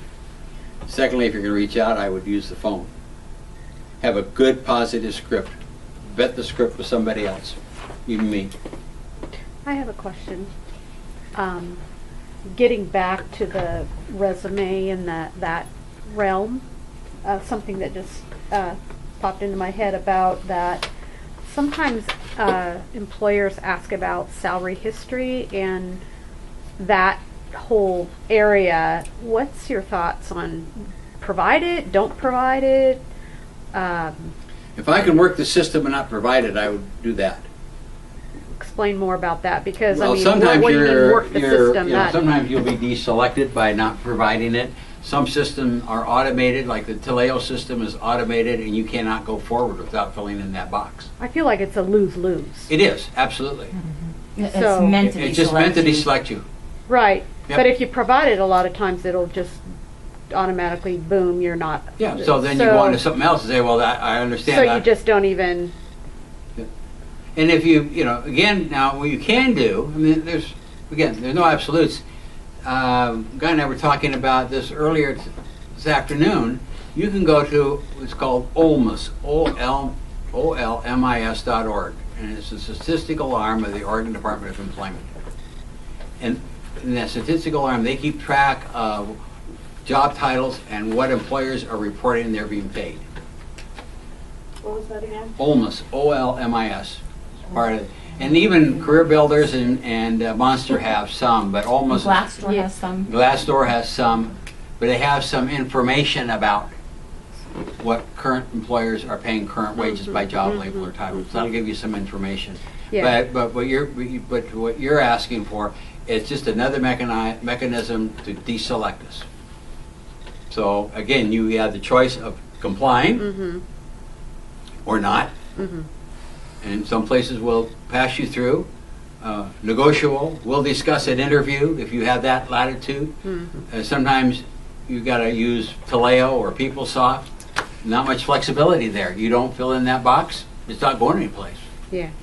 And so if I understand that it has more to do with deselection than selecting, then I'll take it in that stride. Because part of your research in an industry or a company or an organization would be talking to people who are, if I was interested in like helping women with clothes, I'm going to go and try to find out more about Dress for Success. And when I'm there talking to people or volunteering there, I might say, you know, can you give me an idea of what kind of salary and wages are paid here? So now you have some first-hand information to see whether you want to move forward with that interest. I mean, from a very pragmatic standpoint, if you don't know what the salaries and wages are for the jobs you're interested in a company or an organization, I'm not sure you're ready to go there yet. Because that tells me you don't know enough information about it. And how much flexibility there is. How much can you negotiate? Can you negotiate a signing bonus? I help people to negotiate signing bonuses. I didn't know about that. And I've got people who negotiate more money than it's been advertised. But it's hard to do it if they don't know you. You know, if we haven't created a relationship and started, we might say, a love affair,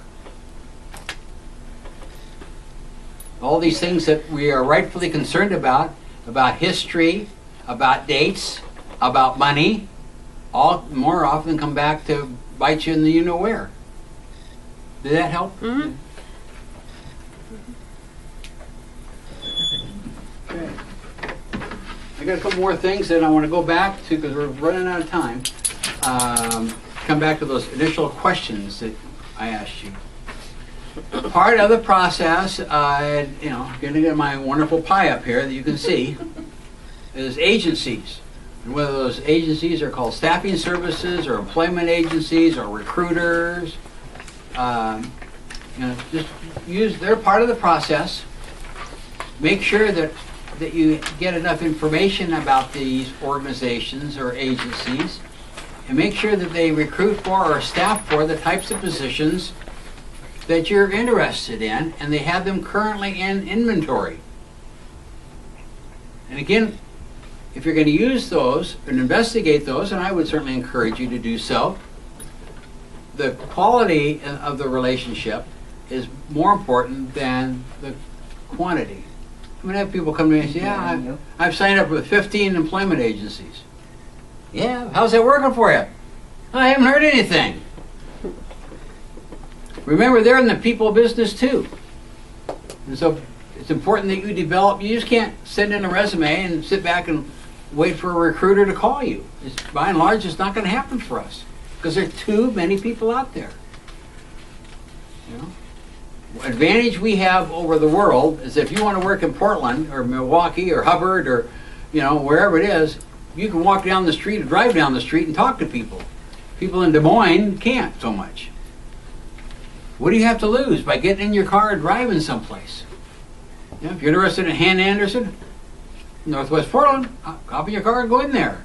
If you're interested in Keene, get in your car and go over there. Hello. If you're interested in Warren Industries, they're right up the road here. Hi there, I'm interested in, I like you too. Yes, Downward Dog. Go for it. It is. Isn't that Downward Dog? Yeah. Yes, it is. I know. And again, they're looking for right fits. Also remember that for most of those agencies, the people that you're talking to are both recruiters and salespeople. They're trying to recruit people to fill jobs that they have sold their services to companies. So they're looking to make the turn as fast as they can, but they're also looking to make it as accurate as they can, particularly a recruiter. And there are different types of recruiters. There's captured recruiters, there are retained recruiters, and there's non-retained, all sorts of different ones. They get paid only when they make a successful placement. And they get paid a fair amount of money. You pretty much have to have 110% of whatever they're looking for to be seriously considered. You can't say, I got most of the things that they're looking for. I think I'd be a good candidate. It's probably not going to work. You know, because they're looking for perfect matches. Because they're going to submit 2 or 3 candidates, and they want to make sure those all are AAA candidates. And the company itself could have the posting out, not just with one agency, but multiple agencies. Yep. And they could have it posted on their own website for their own employees, and they could have it posted in the paper. Yep. Now, along that line, I'm passing out a whole list of networking places for you, where you can do additional research and go to. And Doug Verlander worked for the state, and this list is current. And it's very detailed. There's a lot of depth and breadth to it. So I don't want you to read it now, but there's just lots going on out there. There are lots of networking groups out there. There are lots There's of blue type, Peter. yes. Guess what? Light blue? Guess what? I had to fill up my blue ink deal today too. So there's lots of places to help, but they're not all appropriate for you. They're just like the agencies. If you go to a what? Someone else, the second one. I think I'm being conned here. Not all network groups or help places are equal. And so a lot of these places that you're going to see on here aren't appropriate for you. If you're going to go to network groups, and there are lots and lots of network groups in town, they're not all equal. So if you're going to if you think networking and network groups might be helpful to you, job search groups might be helpful to you, then go to 3 or 4 of them and see how you feel about the group. And have an agenda. Just don't go to a networking group to go to a networking group, just to stand up and give your audio logo. You want more than that. You want to get feedback from people. You want to start developing relationships. In best case, you want to start developing advocates and mentors. Whether it's a networking group, whether it's a staffing service, whether it's a temporary agency, whether it's a recruiter, you want to have enough contact with that person or persons that you have a strong sense that they are your advocate. They really are looking for you. Not just say, well, I signed up with that company, and then wait and wait and wait. You've got to create personal relationships. You have to be a pest to them. Okay? Questions about all sorts of things out there for you to research. This is a really nice list. Yeah, he's worked hard on it. Good man. I'll borrow anything from anybody. I think will help you. Okay, the last thing on our packet is a CareerMakers Weekly Action Plan. I think this is really important to have. Whether it's a plan that looks like this, and you don't have to call it CareerMakers Action Plan, you can call it, you know, your action plan. One of the challenges we have is there's so much vagueness to this process, isn't it? There's so much I wonders, so many question marks to it. One way to reduce the vagueness and the question marks is to have a doable plan of action. Doable. It's your plan, it's not somebody else's plan. And it's not a plan so that when you meet with Peter in a week or two that you can impress him. It is not that at all. It's your plan of action. And I like weekly plans. You can't do it 24/7 because you don't have the structure, because you're the CEO and laborer of this.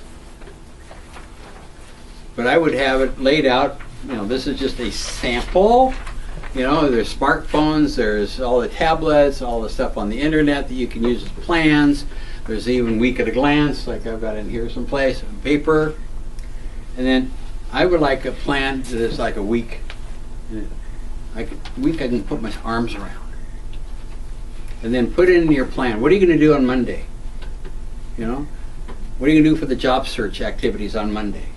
You're still volunteering, you're still have other commitments to people and places and things. Write those in there too, so that you have a plan of action for each day. And then work the plan to the best of your ability. At the end of the 7 days, look back on your plan. And you're going to have a plan or a budget. You're going to have an actual, and you're going to have a variance probably. And take ownership of that. And so when you create your next 7 days, it is based upon the realities of the preceding 7 days. Then it becomes step by step, as opposed to being so overwhelming with all these question marks. Just take it one step at a time. You know, I love your chocolate cake today. I am a chocoholic. You know, chocolate and caffeine, 2 major food groups for Peter. Yep. Yeah. Now, I just like to take that cake and go, "Arr." Now, I probably wouldn't be very successful, and I'd probably gag on it. And so I wouldn't finish it. The illustration is here. I think we try to tackle this too much, too fast. We gag on the process. On the other hand, if I sit down there with a fork, Yeah. pretty soon, guess what? That cake's gone, because I've taken it one bite at a time. This process will be much more manageable for each one of you if you take it one bite at a time. And by doing some sort of a schedule, then I think it will become more one bite at a time for you. Okay. And back to Peter's handwriting. Being without a job. We talked, was there enough information about how to handle that? These are questions you had. These were concerns, and I want to make sure I talked about it. Well, these were worries, right? Weren't It's these worry worries? about being without a job. And again, I've given you so much in the last 2 nights, 2 evenings. Just though I know it's challenging. That's why I want you, my suggestion is the next step would be to read the book and do the exercise. Because then, in your own time, because then everything I say will sort of come into play, and the exercises will give you focus. And I think that with the knowledge about how to manage the transition, being without a job may be a little bit more manageable for you. Equal wages. That comes by researching. Don't default to the fact or the belief that I'm leaving here after all these years, I'm going to get paid less. You know? But the other hand, you've got to be able to answer the question. If you want X amount of money, analytically and emotionally, that you're going to be an asset, and that you're going to make them more money, save them more money, or save them time, which equates to that, in an amount greater than what you're asking. If we can't do that, then I think we're going to be challenged. Why should somebody pay you something? I think that's important to understand that. Again, for each one of you, when we're in counseling, we'll talk about your specific issues, your specific needs, and your specific challenges. Length of time to find a job. It takes exactly as long as it takes. Not a day sooner or not a day later. But on the other hand, now that I've been a snot about that without answering anything, it has to do with your commitment to doing something good and positive for yourself, and your willingness to expend the time, energy, and effort to make it happen. If you spend thoughtfully and with a plan of action 25 hours a week, it's probably going to take that long, whatever that is. If you spend 5 hours a week, it's probably going to take that long. If you work with more intention and focus and understanding and tend to manage the process more than the process manages you, I didn't say absolutely, then it probably is going to be shorter. The more you get out of the house, the more you're around people, it's probably going to be shorter than longer. The more you spend time behind the computer and by yourself and then starting to feel depressed, as I did, it's probably going to take longer. But there's no balance to it. There's no absolute answers. But the more you have a focus and goals and stay around positive people, people who are willing to help you, and you have a doable plan, it's generally shorter. Being 56. Is she 56? Was that 56? Yes. She can't, she's dead now, I guess. Gone. Nothing I can do about that. Don't worry about it. You want to show up to places that are appropriate to you, that want you for who you are by age, gender, ethnicity, size, shape, colors, all that kind of stuff. There's always going to be places where we shouldn't go. All of us, any of us. Don't go there. You know? Most of you have years of experience, so you're not going to be looking at entry-level jobs. I mean, even if you're going to move from here to sewing, you've been sewing for how many years? If I moved to flying, I've been flying for 40 years. Never been paid for it, but I have 40 years of flying experience. I'm not going to look at somebody, a position to find a career that is sort of, quote, entry-level right out of flying school. That's not it at all. So don't fault to that. If we're going to change careers, if we're going to go into the world of art, or the world of career counseling, the world of dogs, we go there because we have that interest in us. So don't worry about what you can change, but worry about what you can control. Going into another field, I think I just talked about that. But you document yourself by your transferable skills supported by your passions. And if you're interested in gardening, my guess is you've been doing gardening for 30 years. And you have knowledge. And you have your own successes based upon gardening. And don't think that just because you didn't get paid for it, it isn't worth it. It is worth it. Transferable skills. Again, if you do the book, read the book and do the exercises, you have focus about your transferable skills: speaking, listening, problem solving, facilitating, whatever those skills are. We have lots and lots of skills. We have lots and lots of traits. What are the focus 5 or 6? The others will come along. And then you support the contention that you can use those by your skill stories, your success stories. Again, it's all laid out in the book. I'm not trying to default from answering anything, but there's just so much to give you right now. Finding enjoyable work I like. You gotta own it. We'll never find what we like unless we know what we're looking for. We'll never know where to look. We're talking about getting to warm weather. That's, we own that. Some of us own that. Some of us don't. Well, why are we going to go there? And then if that is the case, then we're going to start thinking of places that are warm weather, not cold weather. Again, that's a very simplistic focus example. Look at the clothes you're wearing. Each of you wore clothes today because these are the types of clothes that you enjoy wearing. For the most part, I wouldn't think that you wore what you're wearing because you hate it or hate the colors. We wear clothes that are comfortable for us, or we're told we look good in it, or whatever the reason is. Each of us today made a conscious choice on what we're going to wear. Make a conscious choice on the inside what you're going to explore, because you're equally unique, if not more unique, on the inside.